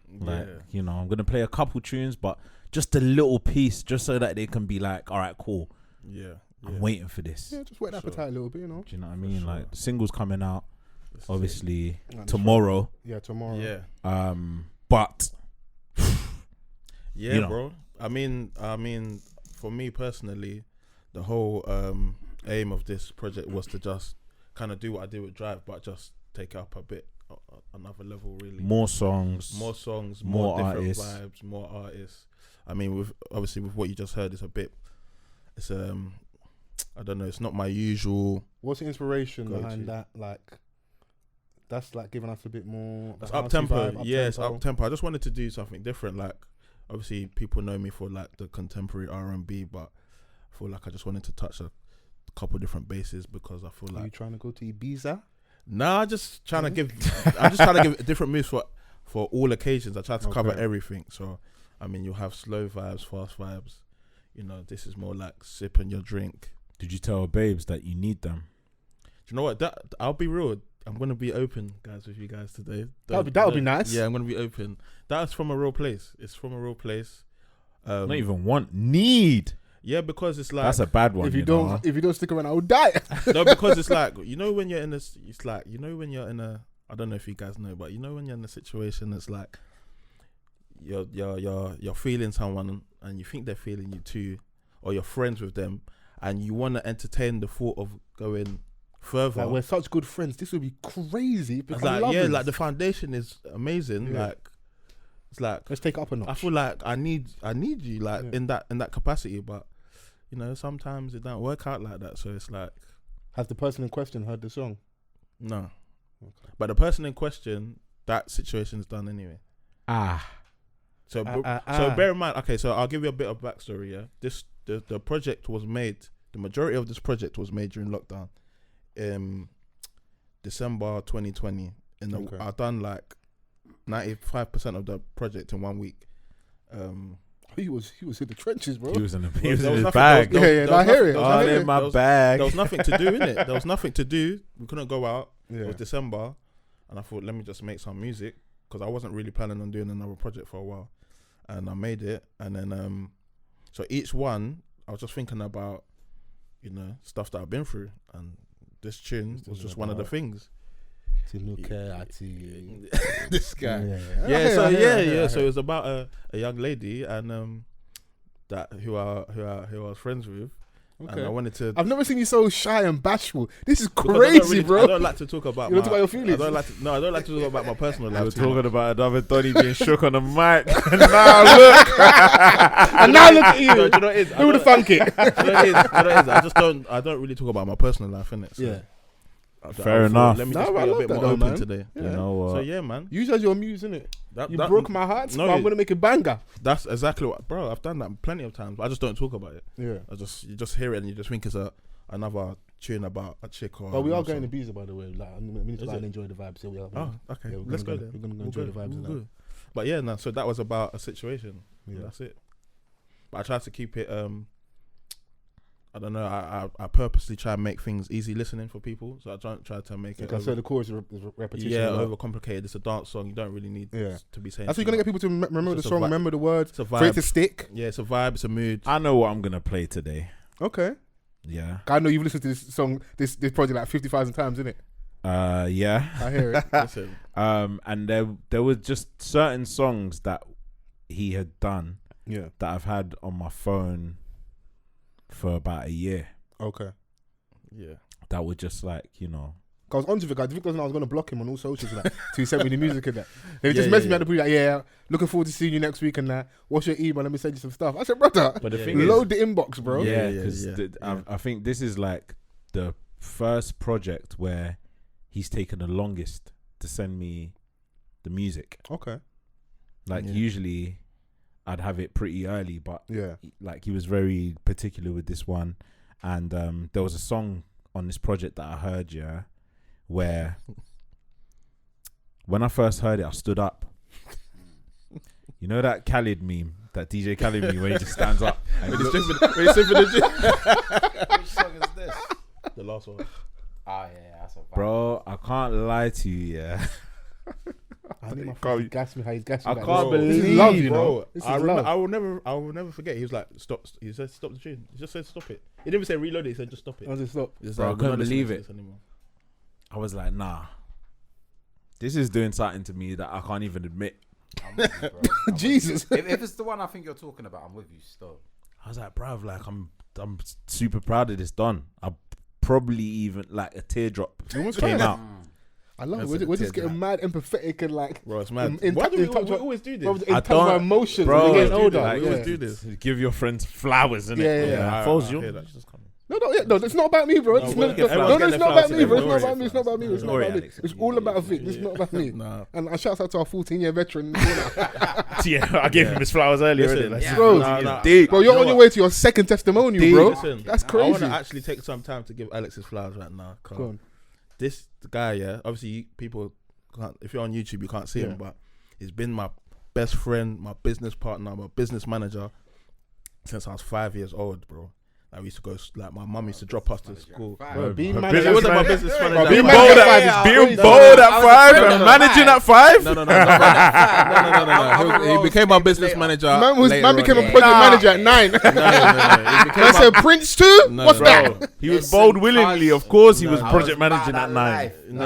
But like, we've been through so much, but he's been loyal, consistent, like, and I wouldn't be where I am now if it wasn't for him and Vans and Fols, like, because you need people that will be honest with you, Yeah. And I think one of my qualities I would say is that I can take criticism. I can tell when. So if it's coming from love and you're telling me this ain't it, Vic. Like, this tune ain't banging, man. This is crap. Like, Alex used to tell me my tunes sounded like porno music, bro. Nah, yeah, and that's a man that's watching a lot of porn. Says a lot about him more than you, bro. But it would be no. Do you know what it was? Yeah, it was when remember Snoop Dogg made a porn. Oh yeah. And Vic went for a period like all the songs sounded like it was supposed to be on that tape. Yeah. I was young, by the way, guys. I mean, it wasn't. Yeah, like I've got a lot of his beats. Yeah, yeah. Like, some of them, like, some of them weren't hitting. Some of them weren't hitting. But it's Mr. Marcus, that's crazy. Nah, that what with the Timbs and the hat and the trucker hat. That is crazy. But it's just that it's like hearing that, because obviously I know that it's not coming from a place of he's just trying to hurt my feelings. Yeah, it's not hate, like, man. No, you get better, like, and that's how I thought that's why I can take criticism now. So you know what we'll do? Let's get into that song that Vans was waxing lyrical about. Nah, I'll play that afterwards. We can't even play, guys. We can't even play nothing else from the project, please. Oh, what? You don't wanna give him a little snippet now? We can't. Damn. That means you gotta come back then, isn't it? We've got. Yeah. I'm gonna. Do you know what? When the pre-order actually, and I'm gonna give you like another exclusive pre-order. The whole project is coming out same as the single. So Friday. Okay. The pre-order for the whole project Moods should be out. Okay. So pre-order, guys, and but I'll come back. No, I'm really truthfully, like, I don't think we ask much in this podcast. If you fuck with me and Vans, please, I'm asking. Guys. I'm not above asking. Go and support our brother. Just give it a listen. Slic Just Vic. give it one listen. Go and listen. Pre-order if you can. At the bare minimum, when it comes out, make sure you go stream that up, run that up. Treat it how you treat the podcast, innit? I appreciate it. If you can sit through 2.5, 3 hours of me, Vans, and Chrissy bickering, you can listen to our brother's project. Yeah, it's like 30 minutes max. And now, like I said, reference point, Drive EP, Fly Hitters 2. Go listen to those 2 projects now. Pause this. Yeah. Because your stream's already counted for this. So pause this. Go listen to those 2 projects. You will not be disappointed. Yeah. Beautiful music. Fly Hitters 1 as well. And Fly Hitters 1. Fly Hitters 1. But no, but Fly Hitters 2 is my thing. That's you know it's about Fly Hitters 1, yeah? Like, no one was making music like that in the UK at that time. Fair. Yeah. And you know as well, I got to know Frimcom and I got to know Mash better. So I got a different appreciation for Fly Hitters 2. Right. But yeah, listen to everything, innit? I think like they definitely evolved when it came to number 2. Yeah. And it was like, all right, cool. It's they're unhidden gems, basically. That's what they are. Yeah. Like, like even just people that played it to in a car and they're like, wait, what? Yeah. Do you know what I mean? I appreciate that. But yeah, I've just. So we can't play nothing else now? I can't. Because this one, no, do you know what it is? Because, who some of the tracks that people are on? Because it's, there's still, like, this one, I've got a situation with this project. No, that's fine. So it's not completely independent. So it's going through certain means. I want people to, like, know because you might even have to, like, talking about. Like, cut the music on the YouTube clip of that, possibly, because I don't get taken down. I told him. Yeah. That will be edited. Yeah, because it's going. Everything get taken down otherwise because it's going through. It's going through. For our audio listeners, we rock with you lot. We lot been here from the very start, and Yeah. Lucky. Yeah. Love, that's love right there. Yeah. Drive EP days, man, ran the whole thing. Yeah. Man ran the whole that time thing. was cool because it was like but just all this time. No, but you got to get situated. I got a little situation. Okay, so talk to us a little bit about that. So, okay, cool. We won't play any more of the music. So, what's your, in terms of like the business of music, where are you at now in terms of like your situation? I'm still published with Imatep and Sony. Okay, and Imatep is Tiny Tempers Publishing Company. Okay. And via Sony, so I'm with Sony ATV. Yeah. Publishing. But this particular project, I'm not signed to any label. Yeah. But this particular project is going through a label called Just Ents, which is under Virgin. Okay. So it's going through Virgin Universal. So there's a bit more red tape. Stuff has to get signed off. Exactly. There's a lot more behind the scenes stuff. Sorry, give us like in layman terms what the difference is between like your publishing deal. So and publishing is more so for like writers and producers. So that counts towards like, anytime you hear a song on the radio or in a film, TV shows, then that's how you get paid through the publishing. Right. But with the record label, that's more so like when you hear people talk about their masters and stuff like that. That's like the ownership of the actual song. You gotta own your masters. Yeah, so there's two different sides. There's the publishing side and there's the master side. I'm hearing a lot of artists like that. I'm hearing a lot of people doing big publishing. So like recently, Future, something reported like 60 to 75 mil for his publishing for like from like 26. So it's like maybe like a 4 to 6 year period. Yeah, songs in that period up is until 2020 was the cut off. Yeah. And for someone that's kind of in the know, what does that actually mean? What does that look like from what you're understanding? Basically, publishing is like your IP. It's your intellectual property, innit? So you write a song, you make a song, you're obviously entitled to a certain percentage of the song. Usually, if for layman's terms, it's like 50% to the producer, 50% to the artist. Yeah. Obviously, if there's features, then the 50% of the artist's features will get divided accordingly. Certain producers, they say you take out of the artist's half. Oh, yeah, absolutely. But that's how it should go in layman's terms. But obviously, every song can be negotiated differently. Yeah. But with publishing, your children's children can eat off it if you still own your publishing. Yeah. Which is why people are always fighting, like Kanye. You see Kanye fighting for his publishing because at the end of the day, when he's long gone, his children will still eat from I saw from all the songs he's written. when Christina Milian was married to The Dream and they got divorced. The part of the settlement is that he gave her 10% of the publishing of Baby that he wrote for Justin Bieber. Yeah. So for that now, for the rest of her life, she will receive 10% of that song every year. So like I think with if anyone samples it or whatever. Yeah, if anyone samples it, they'll get publishing. So like I don't know, people like who made songs in the Motown era, their children's children are probably still eating. Marvin Gaye's estate, they don't play no games. Marvin Gaye's games. He's if you use the wrong chord, you're finished. His estate. Look what they did to Robin Thicke and Pharrell. Yeah. Robin Thicke ain't been the same since. This is it. So that's how Luckily important. He's got a gig somewhere on The Voice or like America's Got Talent. So that's how important publishing is. It's like, so with like Future, I think he was saying that he, obviously this is all, we don't know the proper facts. It's what they've reported, but we don't know the exact specifics. Yeah, but it's like it's within that region of 60 to 75. On average, before he sold his publishing, he was making about 4 mil a year from his publishing. Yeah. So you can imagine 4 years now, after he passes, his children will be collecting 4 mil every year from the songs he's made. So that's how publishing works. Yeah. But with the actual recording the masters, that's like your label, or if you're independent, that means you own it. So that means like if someone's buying your song, you're gonna receive the money from the song. Yeah. So that's the difference. I think Future done the right thing, to be honest. Oh yeah, no, he's getting like 10 times how much he would get a year. Yeah, if you work it out as an upfront payment, and what you can put into other things. And then like he can easily flip that one off. But my thing, I don't want to do like the typical the business thing. But how long have they got his publishing for? Is it licensed or? That's what I was gonna ask. Two things. That we don't know the intricacies. So how long have they got it for? Yeah, and if they're buying it for 60 to 75 mil, what is it? Where are they? How are they gonna make their money off it? Well, that's the scary thing. If it's doing 4 mil a year. Yeah, because but that's what he was. That's what he was getting in regards to his payment. But we still don't know. That's what you got to think. Was it that the songs were making 4 million? Or he was getting 4 mil. No, his percentage was 4 mil. That's what I'm saying. Yeah. But you got to think the songs actually making the music. Yeah. Making. Yeah. What are they making per year?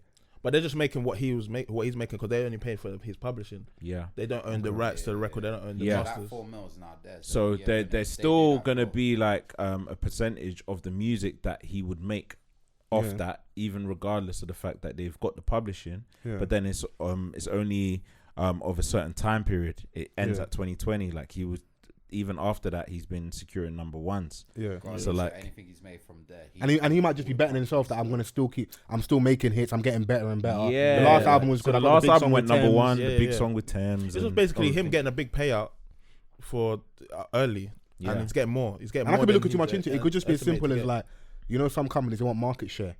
So if I can, as whatever the company is, for like our shareholders and for other artists who want to work with, look, we're the company that have houses, Taylor Swift, Futures, this person's publishing. We're the company you want to be down with, basically. Mm-hmm. Yeah, absolutely. And like Future's probably like someone on the lower end in terms of valuation that I've seen since artists have started doing this. Yeah. Like Wayne done it. Yeah, you just look at it like Wayne done it for like Lil Wayne Wayne. region. Yeah, Lil Wayne from like I think it was in between 100 to 150. Okay. Yeah. Someone like Bob Dylan, Their team must be he mad. got like 300. Yeah, but it's like Did Justin Timberlake do one recently as well? Timberlake 150, which I Taylor thought that was Swift kind of trying small. to do do you know one. what it is? You just got to look at it like in a business perspective. Like, if you start with a startup company, and then the company sells to a bigger company, buys them, Yeah. and they just buy it. That's basically what they're doing. It's they're Yeah. publishing is their business, Yeah. and they're just selling it, and then they're continuing on, and then they'll start making more songs The from IPO. then on. Yeah. Start another startup. That's the way. I think you look at it. artists saw that and was like, you know what? I can get this big check straight away. Yeah. This is it. I That's could why take everyone's this straight doing away, and like with what they can do with what they've pocketed, Yeah. Especially is in this the financial opportunities are climate. endless. Yeah. Yeah. You know, It's better to have liquid. Invest it right in. if they're smart with Yeah. it. Do you know what I'm saying? Sure, But man, like invest in- Future, like he's someone that knocks out music all the time, Mm-hmm. like constantly. Like I don't know, And there's not many that artists. last album was good, and it did well numbers wise. He isn't like slowing down. Doesn't seem like at all. Yeah, and a lot of that valuation came from obviously DS2 that he Of brought course. to, and the 2 albums that he dropped within What, 2 Eve, weeks what of was each other. Was it Eve or something? Future Future. and Hendrix. Hendrix. Yeah. Sorry. And you have to Like think about one he's week been went making- number 1, the following week he dropped the other album that went number 1 as well. And for all those years, he was collecting money from And those. he's a tour. He's a regularly touring act as well, touring Europe as well. So it's a his win-win. thing ain't slowing down. Yeah, is It's a it? win-win. His- If he's gonna do something with the 60-70 mil, then it makes sense. And if he's just getting that 60-70 mil to just chop, then that's stupid. You might as well just. Well, the thing is about Future, like he's just spending it on child support and bare women. Yeah. Bro. There's a few people. So like when we look at the records in like 40, 50 years, yeah, and like the lineage, like who are our forefathers? Kiki Wyatt, Yeah, yeah, Nick Cannon, yeah, yeah, NBA Youngboy, yeah, yeah, Boris Johnson, yeah, yeah. Wow, yeah. Future, yeah, Future, Genuine, Eddie Murphy, Eddie Murphy. These lot are breeding Yeah. up the place. 8 and bro. up. These man have got 8 and up. Yeah. Yeah, it's crazy. That's a lot. Russell Wilson is trying to get there. You lot keep planting him as like, Well, how many? bro. No, but he Ciara's wants- trying to break through. I see she's got like I think she's got a song with Summer Summer Walker. yeah, Like, yeah, stay in the yeah, house, yeah, man. yeah. Wow. Every time I see Russell Wilson, he's like, "Now we need another one." Bro. Wow. But I hear him out there. Listen, darling, this music thing you're doing, yeah, It's a hobby right at this point. it's done, bro. Crazy. He's like, let me go out and Bro, just get have the have a bacon. cooking show. Yeah, do your man. thing. Mad. I've got this 200 million contract, yeah, in the NFL. Like, how dare Chill, you dare me? B. Chill. I'm right here listen. tackling Don. You're talking about going to the studio. Yeah, bro. I'm risking CTE. Yeah. Listen, And I gotta come and listen to this music. listen. Because that last single was That's trash, mad. bro. That last single was trash, Maybe bro. you need Future back. Yeah, Wow. it's true. I'm not her involved. Because last a number last one. hit he wrote for her, bro. He gave her a last number 1, bro. Listen, And you can't escape him. Your son's called the views Future. of this current podcast are not Okay, of my sorry, own. sorry, University Music Group. She No, called her son man. Future. That's the most insane decision. No, that's you why can make. when they're like the whole, we don't know what's really happening with like the stories and them bickering, having the issues. Like, he's washed because you've moved on, and like whether you think the new man's corny or whatever, they look happy in it, and you might not all that stuff about the son wearing the matching kit and being at the game. He lives with his lady, and your son lives with the lady full time in it. So Yeah. he's going around your child, innit? This is it. So just firm that, and she can't have nothing to say. Her son's called Future. The way I look at it, it's Not all even his real name, his stage name. Imagine my lady calling my kids Forever. Yeah, that's wild. Wow, that's wild. How can you call your child the stage name? That's wild. Not even the real name. That's wild. That's insane, bro. That's wild. Nah, I'm finished. But hey, I just look at it. It's all tools to write songs with. Yeah. That's These are stories, life This is it. experience and stuff. So art. yeah, no, it is. Life is art. So the business side of things are tied up and a bit better. So you've got publishing Yeah. sorted. You've now got a situation with this project. Yeah. What was started the- doing another one actually? I've started doing another project. Hey, slow down. Can we get I this? know, Can we get this? I know, let's get this one out. Can we get this one out? No, it's 'cause I've only got one song. I'm feeling offended. Yeah, No, but you know, I'm it's because I've been upset. sitting on I'm 2 pulling years. you So along. it's like, I wouldn't do anything. I wouldn't want to do anything to mess up your rollout. So no, it's all I'm good, happy bro. that we even got to play the one, and I hope people enjoyed that. Come So on, the business bro. side of things is, You've heard the whole thing anyway. of course, but they haven't. I innit? know. And we love our audience, I bro. know. When it comes to music, this one we're truly in our bag with this podcast, isn't it? Chill out, man. Chill out, man. Chill out. The worst thing is, you know that I'm not saying no words. I know you. But I've done it on purpose though. I know him Because bro. yeah, you see with Sunsets on the last project, yeah. I was getting flack. Well, not flack, but people were winding me up saying, What are you saying? yeah, what am I saying? Yeah. So I said, okay, you want us to do. Because I started what am I remembering saying? thing, bro. It doesn't need to Bro, make I've sense, seen bro. This guy gotta in be the a vibe. studio, just like I'm humming to himself for that. the thing is, all you need is a good melody, True. and everyone would say their own thing. Yeah. No, Who is it? literally. Asake? Yeah. That's okay. Asake. He's saying stuff. Ashaki. Asake. Yeah, no, he's no, but he's also he's saying like chronic Yoruba as well. Like if you'd ever met my nanya, God bless her soul, yeah. Like some of her Yoruba, I couldn't catch it. Some of it, like it's of a certain age and like a region. So What are you saying? The biblical Yoruba, like I don't you know. I don't even want to put Yoruba and Bible together. We got on religion as well, so mad, don't do that. You don't do that. No, You but don't like you know, do that. no, but do that. like you know the English I'm in the playing- Bible, like yeah. where it's Ye old. yeah. Like Yeah. we're just like, wait, what? Yeah. Like it's that's how I would like my brain will understand it. Yeah. Like, do you know what I'm saying? Like where it's not necessarily the Yoruba that you may know. Yeah. Do you know what I'm saying? It's like a. I saw a lot of my people gatekeeping, obviously, because so whilst we're talking about Asake, Yeah. he dropped the tickets for his shows in London, innit? Yes. And people were like, rah, all you people that don't speak Yoruba are gonna start doing Yoruba tests. Even us, some of our Yoruba people, yeah. If they do Yoruba tests with someone else at the gate, yeah, we'll fail, bro. Yeah. If they say recite Terminator now, yeah, we're finished, bro. All we know is organize. Every other day we organize. Yeah, shout out to the people that can speak Yoruba fluently. There's some of us that we're making. It's a bit higgy hagger. It's a little higgy haggy. Yeah, I'm yeah, not yeah. Yoruba, Or it's like you can hear the British code, you can hear the Englishman in it. I'm We not Yoruba. saying- I'm Port Harcourt. You get me? Okay. You get me? Oil boys. Port Harcourt. Yeah. / obviously I'm half Ghanaian, so you know. Okay. Egg. Kwarteng, yeah. Relax. I want to say Quartet. Relax. Clot. Relax. Do you guys get tickets? You didn't get tickets. No, No. I didn't get no tickets. No. Chinese don't really go to shows. I know that shouts to Chrissy, she was trying to, Yeah. you know, sort out that situation. Yeah. But it's crazy because I feel like he's been on the timeline. He's been, you know, one of the main topics over the last week. Because the everyone's been rollout of this scrambling. show and these shows has been ridiculous, bro. Everyone has been scrambling It's been insane. for the show. Obviously he's just dropped an album, which Still going? he's just dropped an album, Yeah. which obviously has it's done a lot. It's done amazing things. He's for got the him. streets right now. He's got the streets right now. Yeah. Mr. Right, Money so- with the vibe. Everyone was waiting for the moment that he had announced a UK date, Yeah. specifically London, because course. we're here, Yeah. right? Yeah. So he dropped Brixton Academy, Yeah. which everyone was like, all right, yeah, we'll, you know, We'll and manage sold that out one. quickly. Yeah. Second date, another situation where it sold out quickly.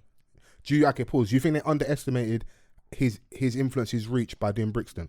I don't. Brixton think so. is 5,000 people, I or don't just think under. so. I don't think so. I don't think that they underestimated him, but it's been that way with every artist where they will come to a country for the first time and perform.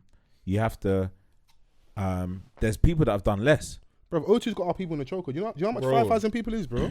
The climate That's has a lot. changed as well. Of course, because of you course. think about like the biggest stars, like Drake, for example. Yeah. His first show, he was Hammersmith Apollo. Yeah. The crazy. the first time I saw Kendrick here, Hammersmith Apollo, Yeah. they had a buzz. Yeah. Good Kid, Mad City had dropped. Yeah. So Far Gone had already dropped. Yeah.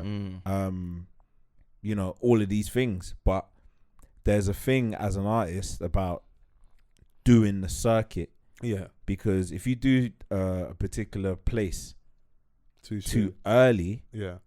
then you no longer have a ceiling, Yeah. Right. and you no longer you have to know how to perform on a particular stage as well. Exactly. You can't just jump from Coco to O2. No, for sure.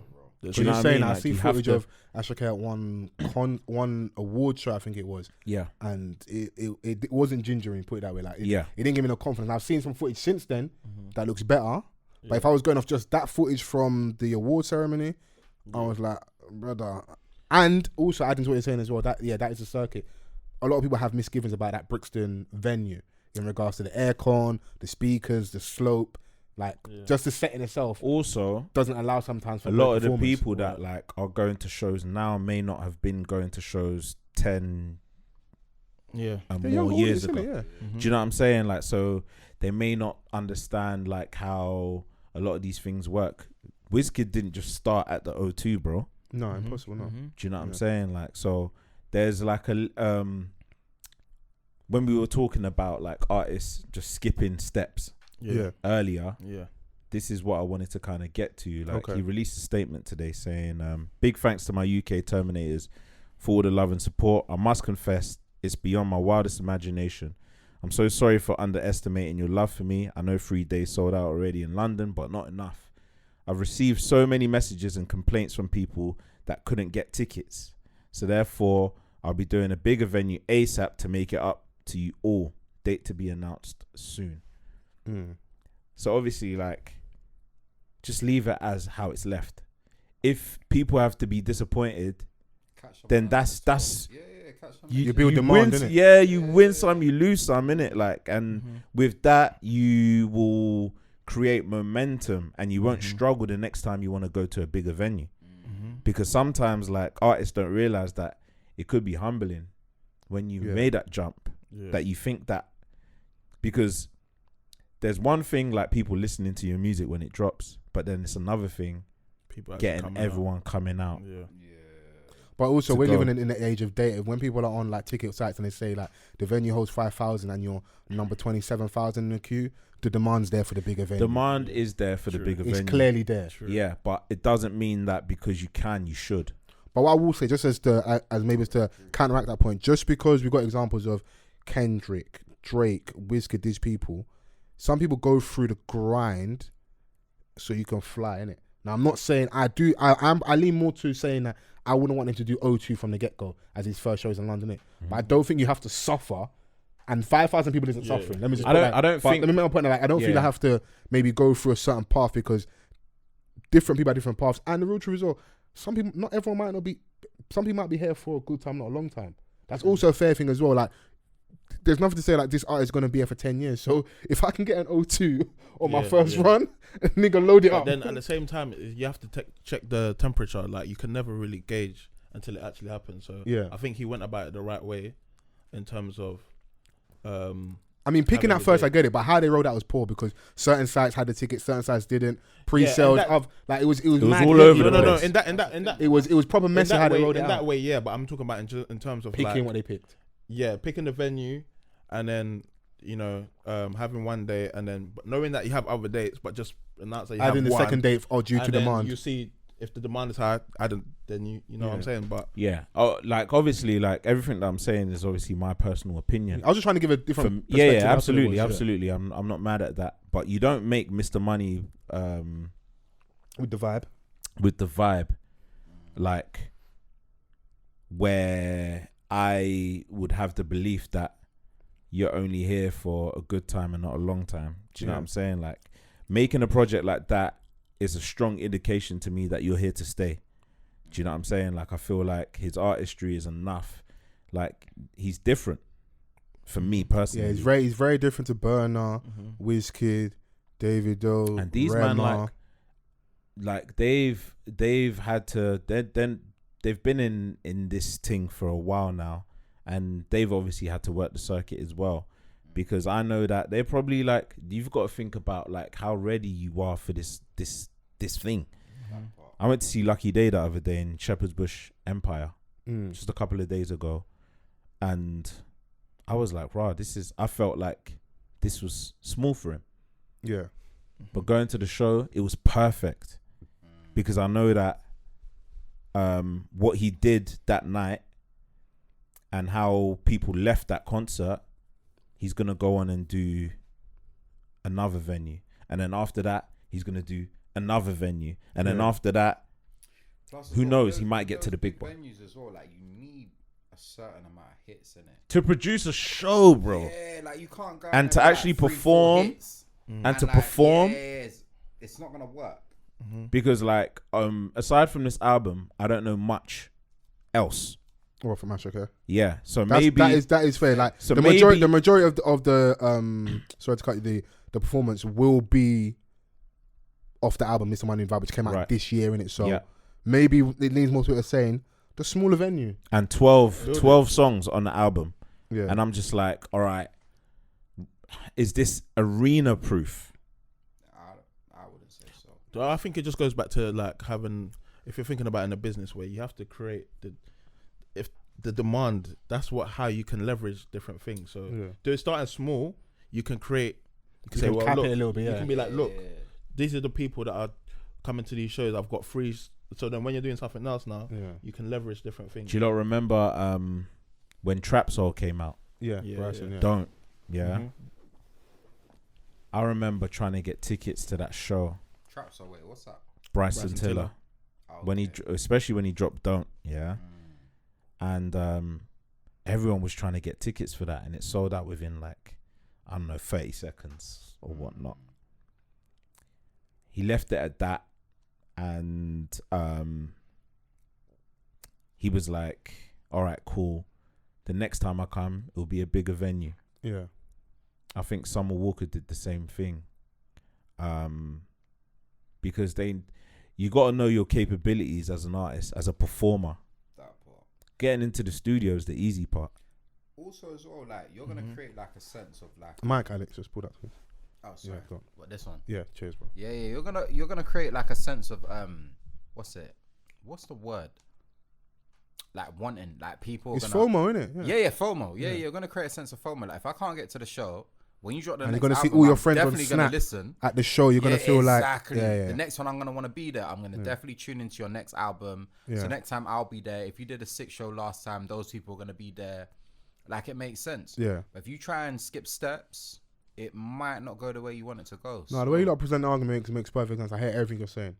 I hear it. Yeah, I mean, like by all means, like you can have the demand and you want to supply it, and but at the same time, you just don't know what it would be like if you were just to be thrusted on the biggest stage that there is. I think just being frank as well. If people are super honest, part of the reason why they wanted that O2 date is because it probably makes it easy for everyone to get tickets. Because if it's all on one day, when like the first day, like you said, like the example I gave, like 27,000 plus people trying to get tickets for one date, which is 5,000. Then date number 2, there's still people saying I couldn't get tickets, isn't it? So clearly, if you did 3 dates of bricks, that's 15,000. It's clearly an extra 10, maybe 20 more thousand people. Now, if you do O2, which is 20,000, all those people now have a fairer chance of getting tickets, isn't it? So, but from his statement, it looks like he's going to do a 4th date. I don't know if he's going to do a 4th date at a bigger venue. He'll probably do Wembley. Okay. What, SSE Arena, you reckon? I hope he feels it. No, but listen, I wanted to feel it. I think what they have to probably do is, like what his fans are saying is right, and what Alex is saying right, if where majority of the show is going to be Mr. Money with a vibe, you need fillers, innit? You're going to need a good opening act. You need to bring out some people as well. Hopefully a relationship good. You got obviously Burner on the big song. Try and bring some people out for your show just to fill it and give it more of that vibe, innit? Because you got a bigger stage as well. You need there's certain artists that, bro, that you don't see need the it. jeans, bro. We're gonna fly around that stage, bro. Yeah, I mean, like, you know, we've like I've seen Davido do the O2, but capped at 10. Yeah, because he took that leap, but he couldn't do 20. Do you know what I mean? Like because you didn't run the circuit. That was ego because Burn and them and exactly. Was doing O2. I saw Krypton Conan do the same thing. Where I went to that show. What they didn't sell out the thing. They capped it at 10. Okay, it wasn't going to be like so. The level 4 was shut off. But he don't really want to be in level 4. But the thing is that like I think it was just a desire. Level 4, if it's Beyonce, I will sit anywhere. Bro, I think it was just a desire to be like to say that like we did the O2, but you haven't done it in a way that you want to say. Eddie tried to sell out O2, we did the comedy in that, bro. It didn't happen, bro. This is what I'm saying. You have to shut off. Like I saw Tiny in at the O2 as well. Yeah, same thing. 10. It was the desire to say that they've done it. Where I'm like, you've skipped a lot of stages here. But I do feel for some artists though, if you've done the circus, like you said, you've done maybe started a Coco, your Shepherd's Bush Empire, all this stuff, and your Hackneys, and then gone to like your 1,000, 2,000 venue, then you get to Brixton. That's a marker. Once you now get to that Print Works or get to SSE Arena, after that, the next stage really is the O2. So you kind of have to shoot for that because there are a lot of places that are like 15 or 12 and a half now. DBE did that.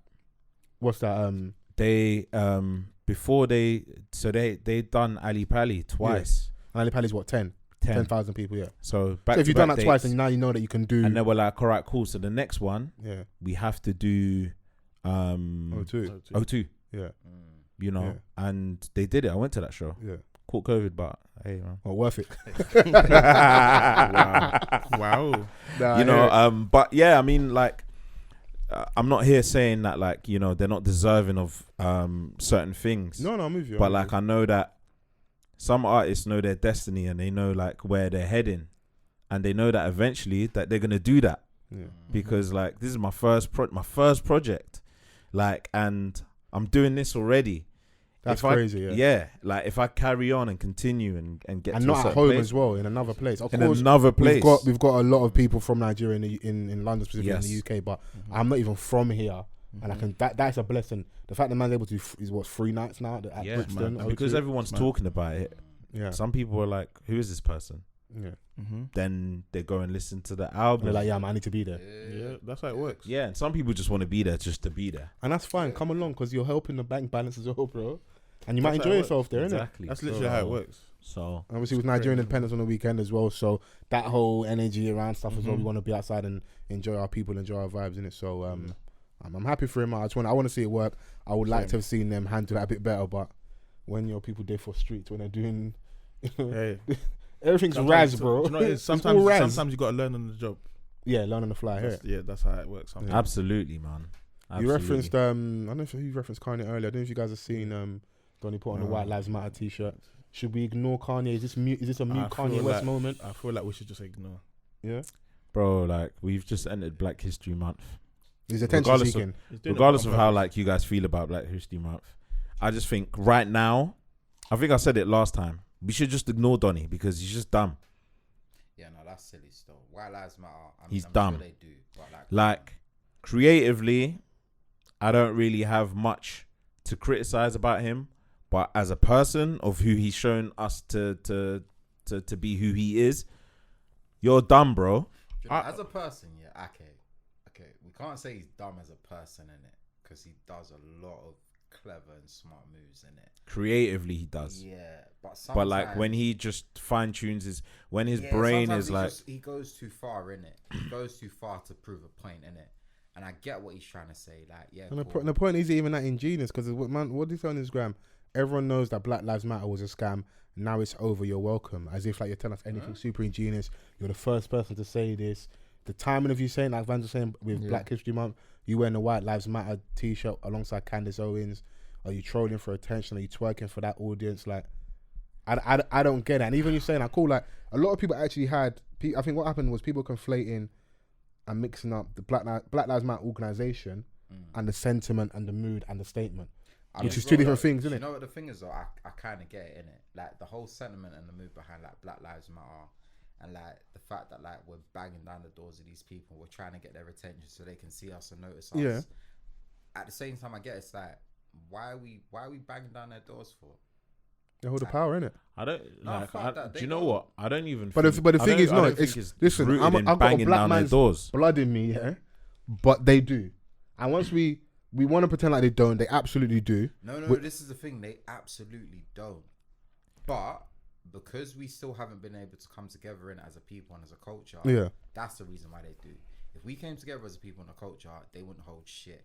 None of what they say. And who introduced the distraction, the infighting, the discord, Kwesi Kwarteng, the hate amongst our people? It was them, innit? So like the organization, like you got people like George Soros. If you go and like Google him, you'll see some stuff that's not too nice to read. The actual people, the ladies, the black women that started Black Lives Matter, these people using money and all buying all these buildings, these houses, cash with all the money. All these people like, and they'll march off the blood of like a slain black boy in the street. Sad. You know, and the family's going, where's his bread then?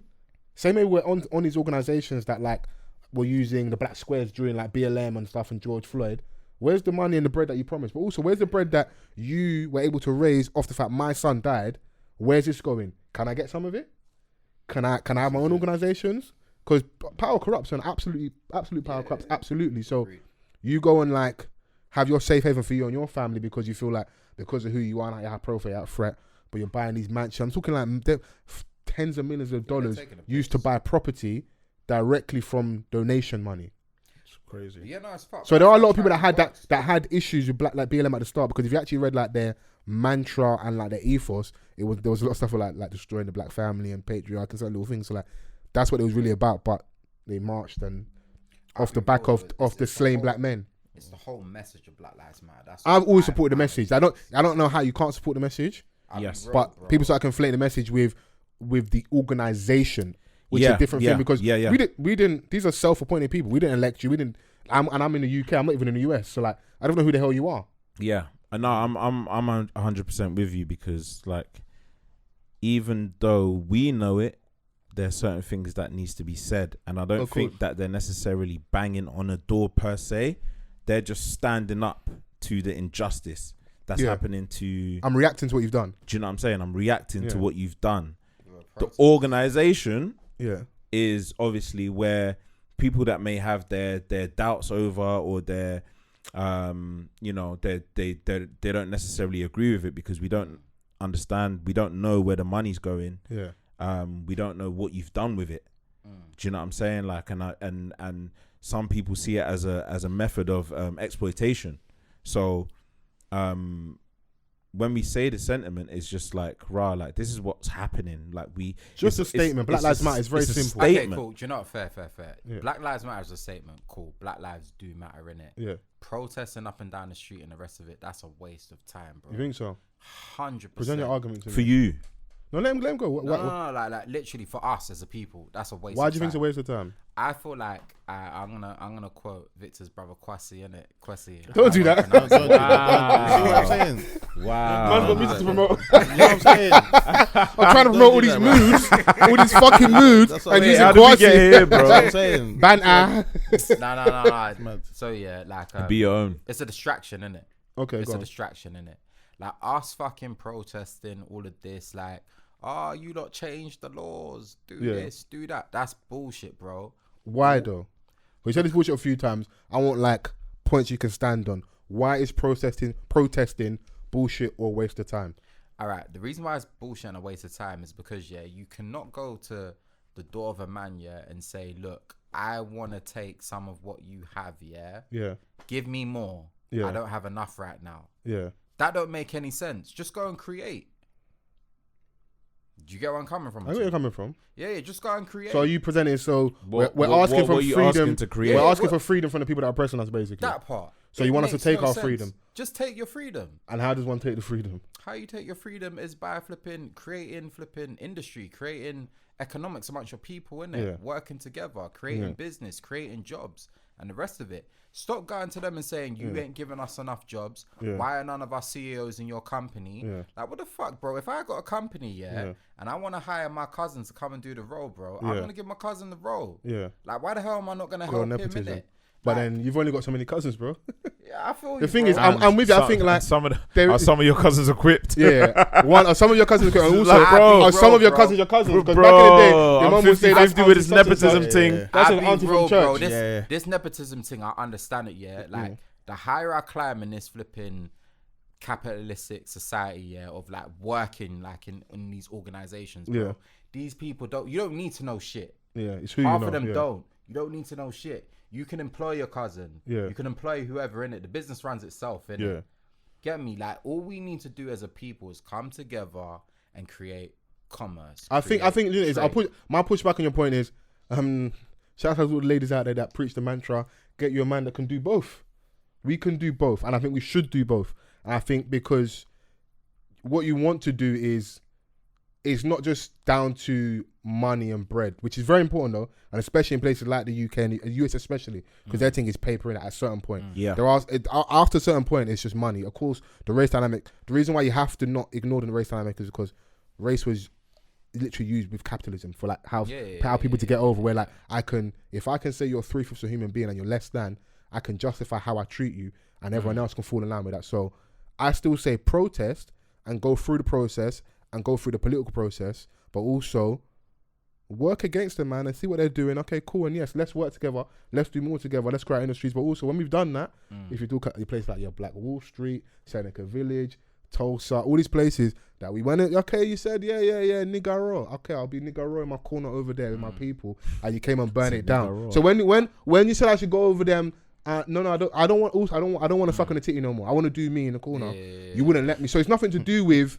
That's a mad enough. me like wanting for my people and being alone. Even when cool, I'm gonna leave the room. I'm gonna go and do my thing. I'm gonna create my own room, create my own house. You're still gonna leave me be. So that thing is deeper than just money in it. There's an innate hatred that's like it's seeped in the blood of the land of the people. It's deep and like I hear people because my thing is why I push. Sorry to cut off. Why I push back about like the protest thing is a waste of time. Yeah, it's not an assault on you, but that mentality it comes from a lot of people that won't protest anyway. That don't do anything. Yeah, like, it's very easy to be apathetic and that's a waste of time. Don't vote. What do you do? Yeah, you what are you doing? Nothing, bro. A lot of the people that are saying, a lot of people, their heart's in the right place. Okay, a lot of those people. Because some people are there to lead and some people are there to mash works, innit? And you need those people because people go, don't do the X, Y, and Z, but you have to do nothing for your community. Like, the reason when people say protest is a waste of time, look at the laws that are going on in the UK right now to stop protesting. Like they're trying to suppress the power of the people, you know. Because if you can, you get everyone to fall in line. You get everyone else to hate people. That's why, like, when those things with when they tore down the statues in Bristol and they threw them in the water and that, you start looking. People are like, BLM. Like, bro, there's like 4 white people. Like, who are these people? Is this a smoke screen? Is it a distraction tactic? It is also to like take away legitimacy from people's movements. Because now, in terms of the top of my list, tearing down a Winston Churchill statue, it's not that high. If I can get it as well, I'll take it. Like 8 wings or 10 wings. I still had wings in it. Like I'm eating good in it. But what I really want, that wasn't what I really wanted. So now we get more focus on that. You got guys doing trap mash because they want to defend the statue. Man are squaring up like Chuck Norris. Coming out, and now it becomes a distraction where what we was actually protesting about, we're no longer talking about. So protests, they hold weight. They do hold weight. But I feel like don't take away the other thing. We should still do that as well. I think we should still do both.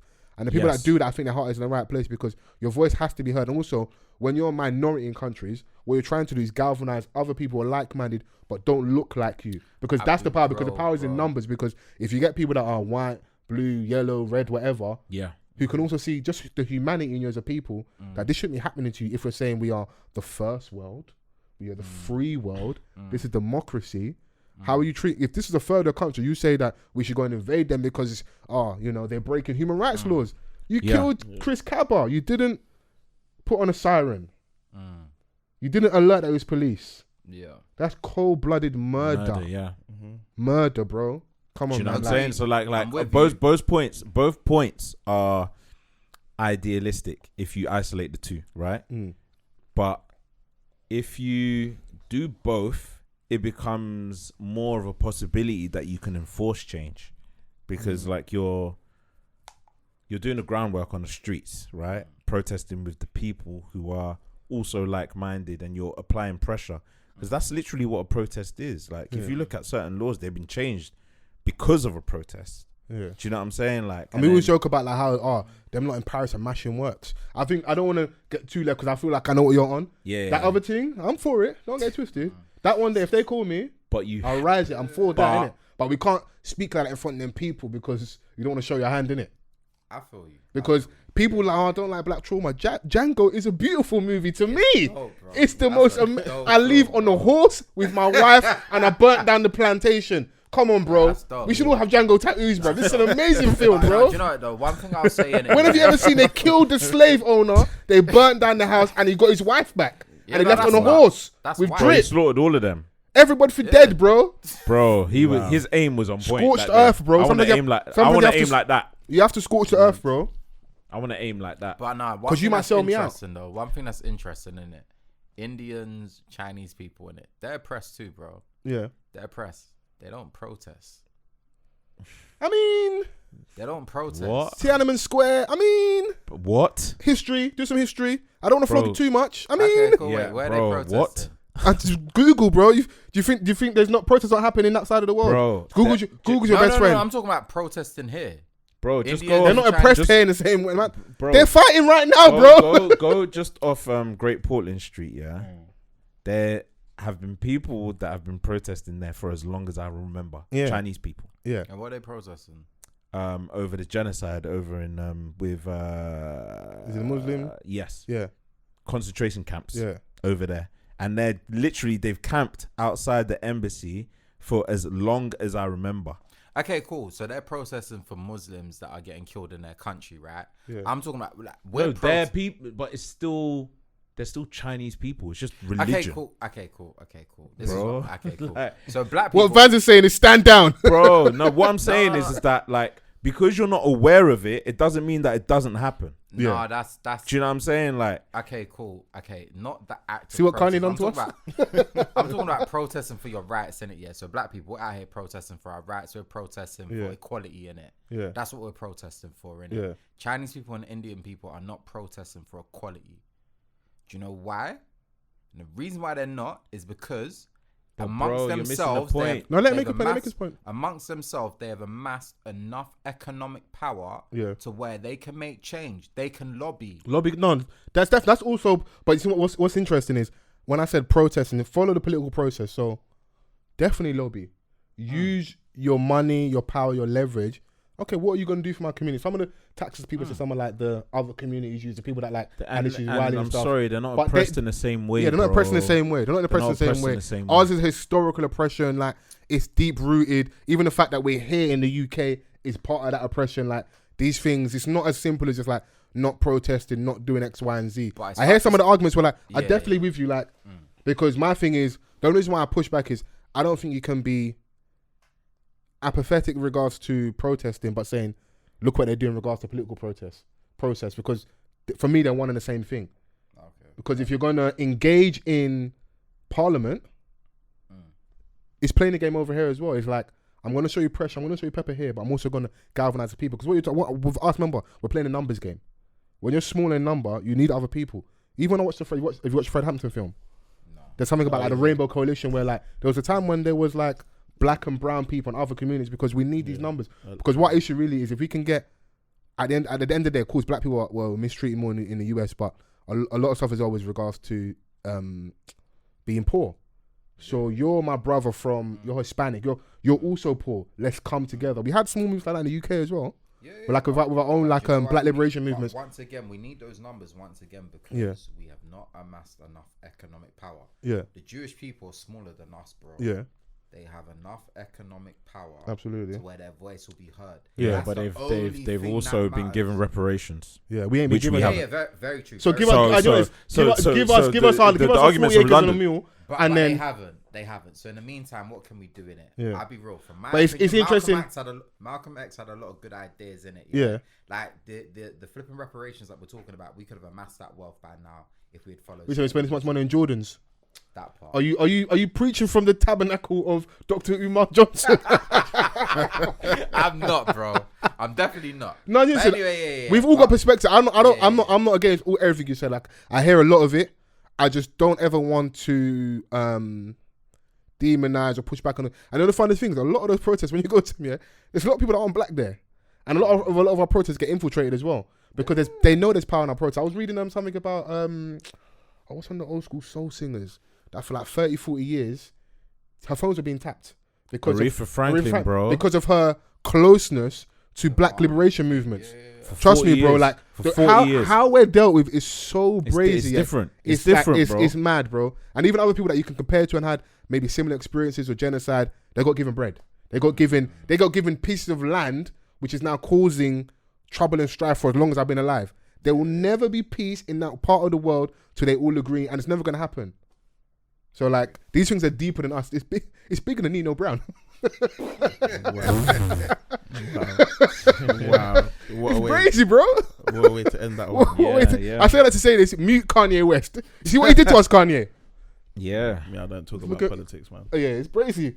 They say at dinner party, what a few things at dinner parties, don't talk about politics, religion. Stay away from it. Because you realize your boss is a racist. No, do you know it's just not even about that. It's about because people it's deep rooted. Yeah. So many people feel a strong way. There's so many differences. There's a lot of misinformation out there as well. There you go. So people get manipulated. It could go left, very fast. So yeah. I'll be real though. I think that's fine though. Like obviously, like we do need to be more proactive. So with what you're saying, I'm with that as well. Like, and there's more we can do together. Yeah, I feel like, do you know what it is? One thing I will say on that, is the best. Well, what I like to think is just start with your immediate circle, like the closest people around you, and then you just hope that it spreads. Because if everyone does a little, we ain't gonna do a lot. Because the problem seems so big, it probably almost seems defeated. So like, this is not waste of time because it's like, what can we do? Like when we talk about stuff like knife crime and that, but you got a little cousin you don't really check for. Yeah. So this is it. So what are you doing there? You're a young professional. You're doing okay. You're going out, you're having a good time. Double back a little bit. Let's cut into the bad B budget, and let's take these youths to football. I'm joking, but I'm being serious. Let's have them around. Let me even take it a step further. I'm not gonna say too much, but let's just say, for my video, the video's coming out. Yeah. The single, there was a certain they wanted a certain profile for the interest. I pushed back. I said no. I want this profile. And obviously, when you see they wanted the lighter, brighter, loose curly hair. We're not even going to get into the but what I'm going to say is that when you see the video, you will know what I asked for, and what I demanded, and what I got, babes. All right. So what? Is that why you kept fans offset? No. Do not touch the merchandise. I'm just saying, like, it just goes back to my point by just starting in your little world. No, you're very true. Hopefully it spreads. It spreads, yeah. It spreads, yeah. I mean, the best way. Yeah, man. It's because it's too big of a problem for one person to solve. Yeah, no. And when they do, they kill them, innit? And then you got to push back more. Yeah, it's just another headline. Yeah. Kanye's in for the wrong reasons again. Yeah, mute Kanye West, man. Yeah, just mute Donny. Yeah. So everyone just get on with it. Get on with it. Go on, man. We mentioned Aretha Franklin, so I think let's just get into our what are we watching segment. I know Chrissy's not here. This is her specialty and stuff. Like, you know, she usually leads that conversation. A couple months back, or maybe last year, I spoke about a Genius series. Yes. On Disney Plus, via on a National Geographic channel via Disney Plus. Yeah. Season 1 was Einstein. Season 2 was Pablo Picasso, and season 3 was Aretha Franklin. Yeah. Disney Plus have just announced that they are coming up with a season 4, which will feature both Malcolm X and MLK, Martin Luther King, as part 4. So it's like a civil rights together basically segment. Yeah, together. It will be interesting to see how they do it, because I feel like the Genius series have been shot well, like, and it goes through timelines. So I hope they really get into their relation, because there's times like my man was calling my Uncle Tom and they weren't getting along. Yeah. So one person's being peaceful, one person's saying like rise it. You know, I want them to explore that, because when I watched this whole Genius, like, I thought in my mind, I thought Picasso was like a good youth. No, I thought he was like in the 1800s. He went that long ago. Yeah, he went that long ago, bro, and he was a top gallus. I said, the CDs, my palace, bruv. He was just like, he was moving to babes like, yeah, I want to paint you, and they'll be like, man, that's a brazy line though. Well, that is imagine say, hey, don't sit there. But the thing is that like once he earned that notoriety and people knew who he was, saying that was like light work. Fam, like, just, I don't know, meeting the biggest artist today and just be like, oh yeah, like let's go in the studio. I want to write a song about you. Yeah, I want to write a song about you, basically. I've never used that one, guys, just to say. Oh, mad. But yeah, that should be coming out. Check that for if that's still running. I don't know if it's still on, because you said it's like 3 hours. I don't think there's been any beeps. Okay, left on it. I think that will be coming out at some point next year. I'll be looking forward to it, because. Do you guys in this room watch Married at First Sight UK? No. What's up? What? Well, you're 14-year veteran. You told me you don't watch shows your babes. No, I know you're he's in the house watching Malcolm X documentaries. How to the honourable Messiah Marcus Garvey documentaries. No, I hear it, bro. I hear this. We're wasting too much time with the white man shows. He's at home building the black man. He's watching them documentaries. No, 100%. Obviously, we watch those in it, but we also watch that Housewives of like Atlanta, Potomac, and that stuff. Potomac, Doctors' Wives. Yeah, Married to Medicine. Yeah, shout out to Dr. Heavenly, a wicked woman, but she's amazing TV. I don't know about Dr. Heavenly. If you watch Married to Medicine, bro. But yeah, good TV. Good TV. So anyway, Married at First Sight UK. Yeah, I'm up to basically, date, barring one that just come out. But like I caught up basically, and I know the synopsis of what happened. It's crazy. Nice. So wait, what's the premise? How does so the premise of the show is that, like, you know, they get a bunch of contestants that have to they take part in an experiment. The experiment is that you marry a stranger. So the first time you see the person that you're marrying is at the aisle. Yeah, that's good as fuck, bro. Yeah. But you give them like what you want, your goals, what you like, what you don't like. And so you're hoping they'll match judges you with the right person. Or the experts, they Yeah. match people with who they think are the most compatible. And then I think they got it mad wrong this season. But made for good TV though. But it made for good TV, and I think that's what they did it like. So I've they been actually watching. get married for real, like for real. No, they're for real married. They I think are it's are they for real legally married? So there's like some sort of like, I don't know, there's got to be some sort of stipulation, because like if after the experiment they can dip out, right? There might be a window of opportunity for annulments and stuff. So I can't imagine that the government and the state is allowing people just to get married willy nilly like this for TV. There must be loopholes in marriage that we don't know about, obviously. Yeah. But this is the show on Channel 4. They're not really married, but it's good TV. It's an experiment at the end of the day. I've watched several seasons of this, because they do USA and they do Australia as well as the UK. But this UK series has been hilarious. Australia's been chaotic. You know, I'm gonna give it a chance. This one has been the one that has the entire social media in a chokehold. Kwame definitely has a babe. So obviously we're at the point where you've caught up, right? So the last episode, the episode before the one that's just dropped, was my man. He didn't take her to the house. He took her to the park. So to the guys in the room that have never watched this program, it starts off in stages, right? Where like the main bit is they get married, they meet their other half at the aisle, and then that's when they start to get to know each other. Then they go on a honeymoon. Then they go. Then they're placed in this like little flat where they live together basically for 1 or 2 weeks, and then in between there's like commitment ceremonies where they have the opportunity to either stay or leave, right? And then once they've done all of that, it's now time for the real reality, is going back to each other's homes. Like we were actually doing this thing. If you've managed to get that far where you're not like, I'm ready to leave, right? Because they get married, they go on the honeymoon, then they come back and be around all the other couples. Yeah. So then after like 2-3 weeks, you decide if you want to actually really make it official and go to So there's been a few headlines, but the one that we're concentrating on, which I think that Fols is alluding to, there's this Ghanaian guy called Kwame. Kwame. Aji. He's previously married.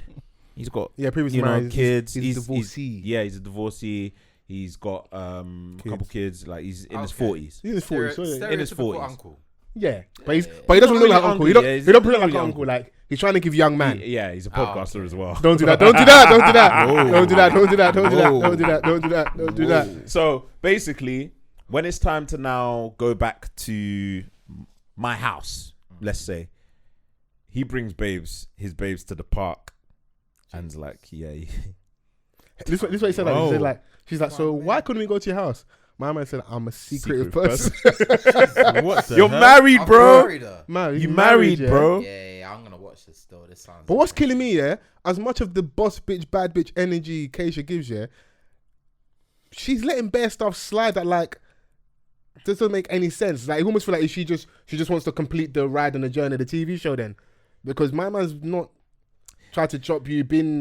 He does his thing like he a lot of people like the queen, like he says the right things with the placeholder, like look in the mirror, you're a queen. Those like he talks, he gives the good guy game, innit? Yeah, right. Yeah. But really and truthfully, under all of that, it's trash. I'm secretive. I said it's trash. Man said he's secretive, and I was like, why did you get on the show? Like, you married a whole you stranger. married a whole stranger, bro. Like, you knew the premise of the show. You know, like back in the man, they were linking certain babes, and like they only link like their house. Yeah. Them man, obviously not us. Them man. They were linking babes like her yard. Why can I never go to yours? Oh, I've got a leak this week. You can't come round. Yeah, you can't come round. I mean, he's definitely like, if someone says that, it's a strong indication that they've got something to hide. A wife and child, bruv, because you know the premise of the show, and like, you know, because you got a podcast, it gives me the vibes that you're just trying to plug it. But he ain't want no merch on the show. If you wore like Kwame's pod jumpers, but maybe like, you know, you can't do that with the contract that you. Because there's always that thing that say there's product placement. Yeah, absolutely. Yeah. So I stumbled across his IG.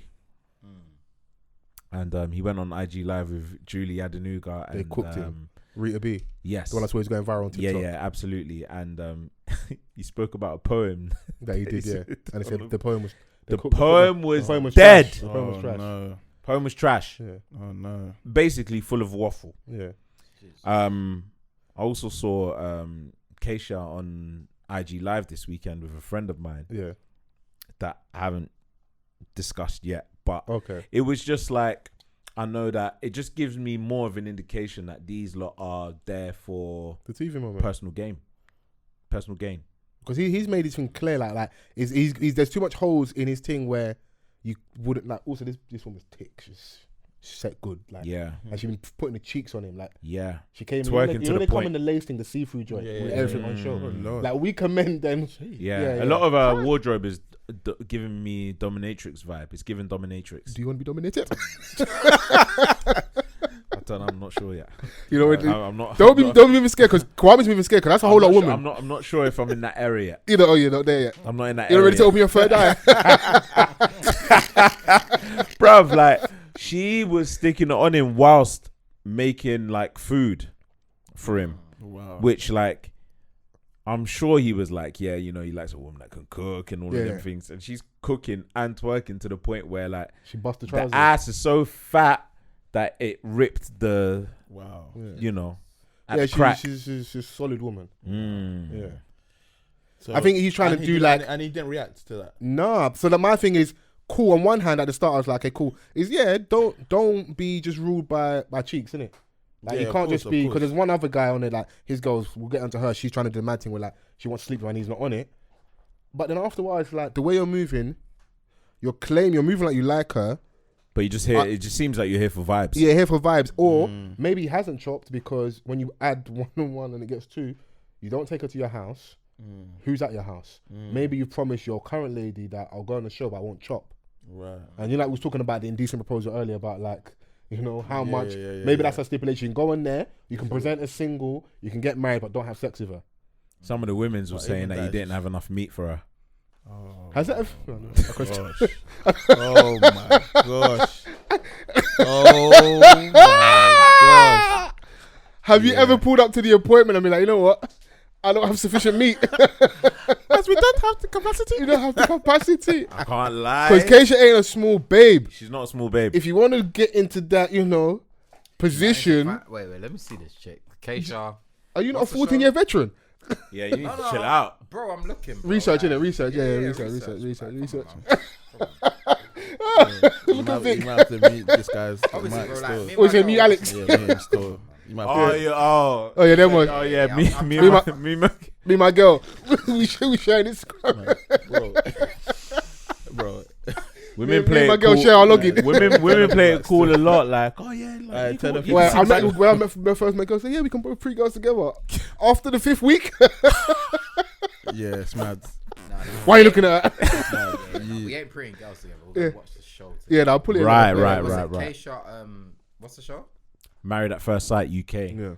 Have you not been watching that not Married to Medicine, fucking Marriage Boot Camp?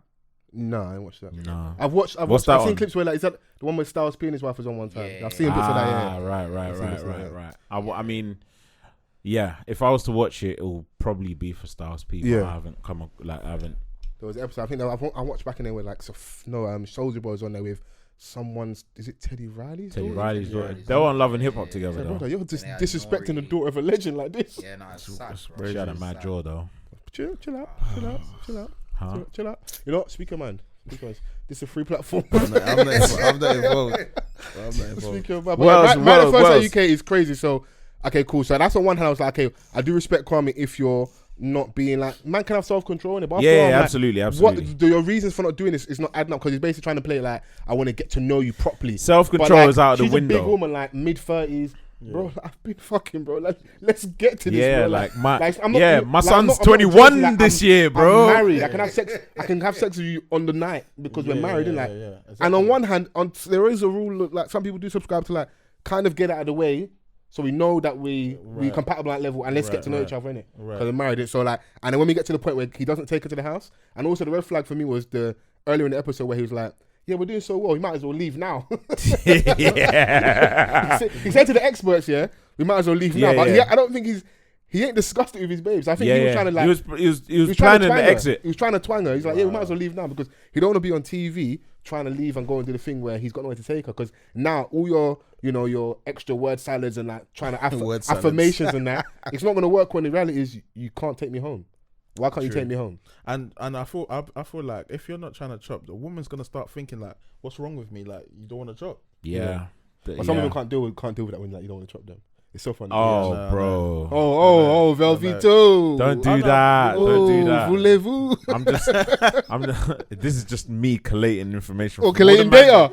Collating data from what all the man them say. Okay, all the man them. Yeah. And I'm like, rah, this is how they moved. Yeah. Because like certain dons have told me like, rah, she accused me of being just because I didn't want to. And I'm like, rah, like, how did we get here? Yeah. But rejection is a serious thing, It will make people do mad things. Well, the man them, we've been rejected from birth. 5 years old when we were were project managers. Being a project manager at 5 with a boldy is crazy. That is actually mad. So that whole storyline's funny. I thought Keisha was horny, but then Gemma came into the situation. There's one next babe who's like, her thing is just sex. She's walking in the room front first. Yeah, front first, bro. Presenting vagina first. Yeah, wow. So she got her ideal man like tattoo because she's a tattoo babe. I think she's a hairdresser, and then he's a business owner. I think he owns a barber shop. So he walked in like tall, tattooed. Waves. He got fake waves. Hilarious. Looks like what's my man? What's the? Looks like a Viking with waves. Viking with the fake waves. Yeah. So she got her man, and maybe years ago I wouldn't have I said this, but there was damn near sexually assaulting him. Like she was like sticking it on man to the point where it's like, yo, it's like, uncomfortable for me. It's uncomfortable. Chill out. It's still like I want to take my time, and then she will like literally within the next like few minutes go back to a sexual joke or make a sexual reference, and he's like, you're not listening to me. Do you feel like men can be sexually assaulted in that manner? Yeah, you can. It's harassment. But like I said, it's harassment. A couple years ago, I wouldn't have said that. It's harassment, if you bro. don't want it, then you don't want it. What? You're harassing me. Like, please. And the thing is that like, imagine being in this experiment. Yeah, you need to realize that like, rah, you're in this essentially with a stranger. You don't know them. Yeah. Right. So, and you haven't seen them prior to the aisle, right? Yeah. So your first impression might not be that. And if they're on that, and it's like, wait, hold on, we haven't even like, I don't even know you in any way, shape, or form. Mm-hmm. This is the first time you've been presented to me. I've just known you've just told me your name half an hour ago. And now you're telling me there's a pod on I3. You're just moving brazy, bro. Wow. Do you know what it is as well? And he was like, you know what? I'm not really for this. Like if you were to tone it down, then maybe there's something that we can build on and we can get there. But she couldn't help it. She couldn't help it. Sometimes us as men, like when it's on the plate, it's less appetizing. I'm not hungry again. Yeah. It's like the food. You know, let's be honest in this room, yeah. Honestly, let's be honest, yeah. We like the chase. We're all partial to a bit of like ratchet box from time to time. Be frank. No, don't respond. Just look at me in my eye. We're all partial to a bit of ratchet box from time to time. 14-year veteran, come on, chill out. You retired, man. Come on, man. It's all right. We hung. Yeah, you're good. Jersey's yeah, up. Your jersey in the rafters. Yeah, you're good. Well done. Well done. Mine too. I'm just podding in it. Yeah. Hard to be humble when you're starting on the jumbotron. Come on, you know the vibes. But then it's like when you're being too crude and too lewd. Like, do you not respect me? Yeah, no, it's a turn off. You told you I'm a Jezebel. No, it's a turn off. It's a turn off still. I can't lie. It is. Bro, but women go through this as well, innit? Of course. It's like... But if this was a man doing it, there will be thread upon thread. If Matt was doing this to Gemma, they'll be calling Offcom to take him off the show. I don't want to do that. I want to do it. I don't... Yeah, you do that, yeah. I don't want to do that, but I know that when it's someone that you're feeling, yeah, it's like, oh my gosh, yeah, he's feeling me. When it's someone that she's not feeling, it's harassment. Yeah. and it could quickly just turn into that. Like, like I've just known you. I'm still deciding whether I like you in that capacity. Yeah. And you're just throwing your vagina in my face. And also, it was given sourceless, because that's all she's ever done. But you're now getting to a point where like it's gonna maybe for some people it's like obviously TV fame or whatever. But for me, I generally want a love interest there. Yeah, there's got to be an element of desperation for you to go on a show and marry someone you've never met before. Yeah, you must be at your wits' end. Not even. Have you ever been on a blind date before? Have any of you man been on a blind date before? I've never been blind. So this is what it must be like. Yeah. Obviously, like going on a blind date, but getting hooked with someone that like. Someone would be like, "Oh yeah, you know, I want to hook you up with my friend, but I'm not going to show you like their picture." Impossible. I'll never turn up. I won't do that. I don't I'll embarrass everybody, bro. But they know what you look like, but they ain't gonna. Yeah, I don't subscribe to all of that. And I'm like, "Rah, this is a setup." Yeah, it's wild. I've been in the trap before. I know what a setup looks like. Yeah, it's wild. Like, do you know what I mean? So I've been on a blind date before. Still, what 17 years ago? 17 years ago.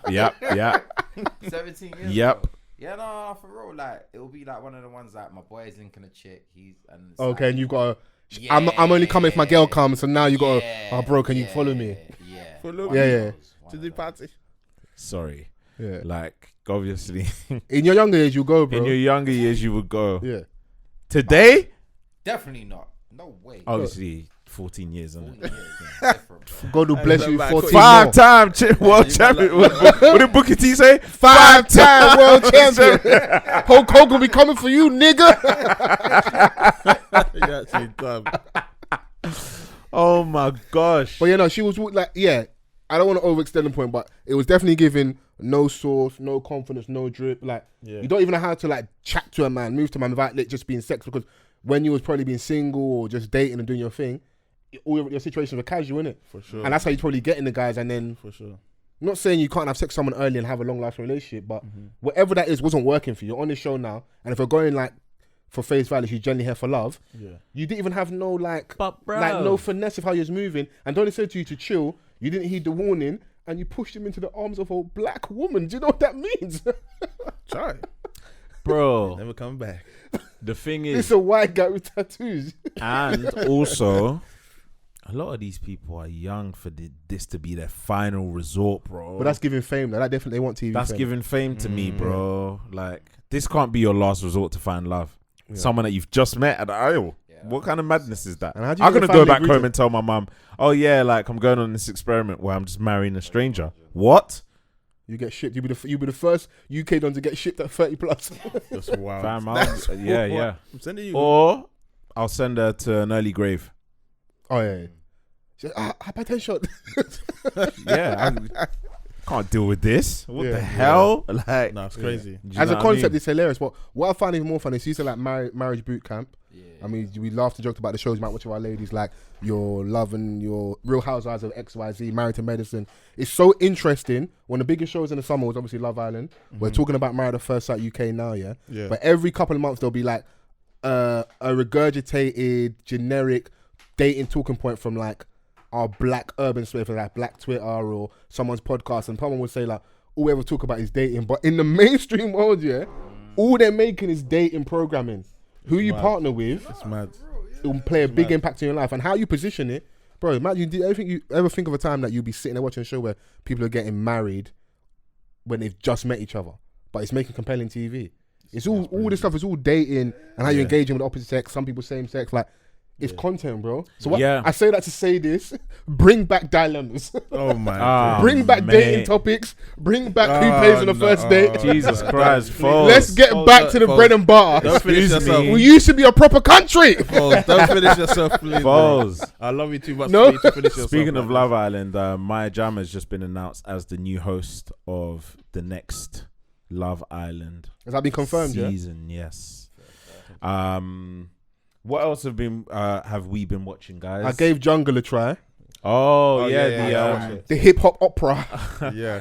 What was the other one that was from Birmingham? One Day. Where's my Skrilla? That one was alright though. I like it. Yeah, It was good. It was. I don't know for some reason. And like Lady watching it. Leisha. Yeah, was she telling us to brush our teeth them times? Where's your cup, bro? Yeah, it's there. But I haven't watched that. It's an Amazon. It's on Amazon. Yeah, I will production. say RA is not acting. All I'm gonna say is RA is not acting. I don't need anyone to confirm or deny this for me. Everything was one take. No, he done. He wasn't acting, bro. Yeah, he done bits. RARAW. I haven't watched it yet, but apparently, Raising Canaan? No, Jungle. I haven't watched it yet, but apparently, it's well shot.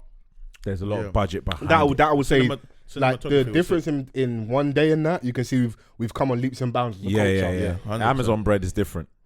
Bro, I saw them at everyone at the premiere and that stuff. Like, it was a big deal, man. Yeah. It's shot very well. What else? Young's Tef has a show. Everybody can rap or everybody. Yeah, everybody. I've can not rap. watched it yet. I'm not watching it. So I think it's out at some point this shouts week. out when we're talking about content people, Flashy Silla. Okay. Block Report, I think it's called. The guy that sits on the benches and interviews people. He's got one coming out, I think, soon with Geordie as well. Right. He's on there as well. So I always like seeing people from like our space that, whether it's podcasting, music reviews, doing their thing, and he's on there as well. So I like that, man, because like I feel like rappers are devalued in their skill set and their occupation and whatnot. Wait, are they all on that one show? No, we're talking about different shows. Oh, yeah. And there's also Rap Game as well. Rap Game. I ain't watching much this season. Is it good? What, Rap Game? Yeah. Some of the past seasons have been good. I can't lie, but I stopped watching it because I haven't heard music from. They stopped there. I think, and I think that's no, it's the truth. But do you know I feel for some of those artists as well, yeah. And it's not to diss Krypton Conan. I feel like a lot of that show of success has happened in that time period where it's been a little weird for them, where we're still waiting for the next project, which I believe is probably the last requirement for them from their current deal. Yes. Which is why it's taken a little time. Yes. I know they've been cooking. It's probably harder for you to break artists or stand next to artists in that period where you're still figuring things out yourself. And what's the business behind it? Is it just, if it's just a single deal, I ain't gonna do much more for you than that. Like, I've given you the platform. Yes. So now go and do your thing. I understand that it's a single deal, but let me hear the single in it. But you got to follow. Are you truly follow them after they finish? Be honest. Yes. That's where you're wrong. Yes, okay. But like with. Are you saying yes to being wrong? Yeah, no. Are you saying yes to following up on the single? Just following up on the single and like everything that they were promised, like it just doesn't. It doesn't translate. Oh yes. It doesn't translate. Do you know what I'm saying? But that's something that they can probably explain. Okay. Them man innit? But it gives a lot of these artists a platform regardless. Do you know what I'm saying? Like it just doesn't, because they're not in the forefront, like, you know. It doesn't. I see the mean girl that from 1 season ago, Lady Ice.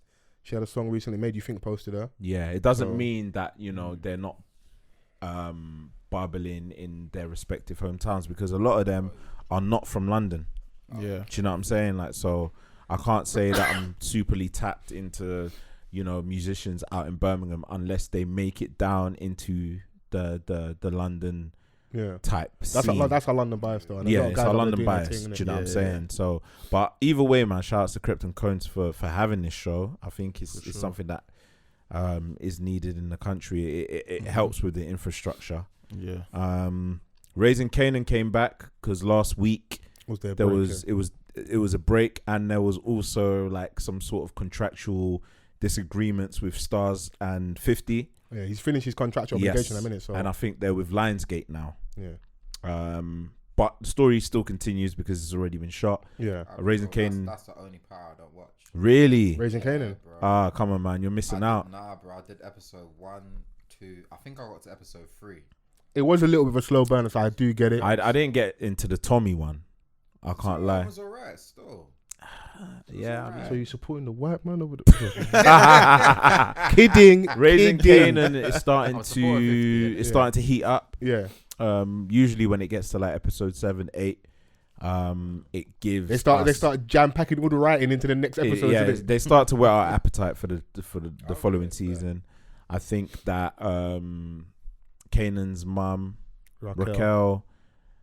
She's losing her grip. Probably has a few more episodes in her left. I think early next season we'll probably see it. Yeah, she needs to get flogged in some capacity, whether she gets rapped, whether she gets shot, whether she loses that bit more financially. She needs to get spanked a little bit. She tried to snuff, her babe, man, photosynthesis. Don't do that. I knew he said something mad because he does. What's his actual name again? You're gonna say photosynthesis again, innit? Why did I say photosynthesis? Symphony. His name's Symphony. Symphony. The man's calling photosynthesis. He's a teacher as well. Yeah. Omar Epps, his partner is onto him, big time, bruv. Like, big why time. is there in like every show where there's like police involved, there's always that one detective that loses sleep. Yeah, he won't let it go. That won't let it go. But of principle, though, if that person is by the book, what he did is brazy in regards to code of conduct and morality and legality. Because if he did chop Raquel when she was like 16, 17, when she was a minor, that's insane. It's nuts. Yeah, that's Kanan's dad, isn't it? Kanan's dad. But then we're also seeing another madness between Kanan and I hear it. Kanan's got a girlfriend and he chopped the girlfriend's mum. I hear it. But when she gave him the burner, I was like, yeah, this mum is moving a bit. She's wayward. She's wayward. There might be a deeper story there. You know what she said when she came in? Every girl has to go through this. Yeah. Imagine she's chopping Kanan, and her daughter walks in. She's like, I can't believe you. And she's like, every girl has to go through this. Wow. Yeah, and the worst thing about it, the mum is bad as well, bro. She's on Tyler Perry's Sisters. Have you ever watched Sisters with your girl? No. Yeah, that's a new show for you to watch during the winter. Watch Sisters, yeah. Come on, black men bonding over shows. I hear that during the winter. Yeah, come, bro, we're gonna meet inside, bro. Do it, invite me. But there's a lot of things that are happening in Raising Kanan. Obviously, like they've expanded in New Jersey. Okay, messing with the Italians and stuff. That's gonna bring a whole nother thing. And that Marvin, thing happened. He assigned one of the Italian dons on the job. That's off the books. It went wrong. Yeah. Now I don't know what's gonna happen after that. Yeah, it's gonna come back on them. They've all got their character flaws, but then does that leave like the door open for Unique to just capitalize? It does. Because Lou he wants to be Jam Master Jay over there, bro, and he made a deal with the Builder Donny, Cartier. Yeah.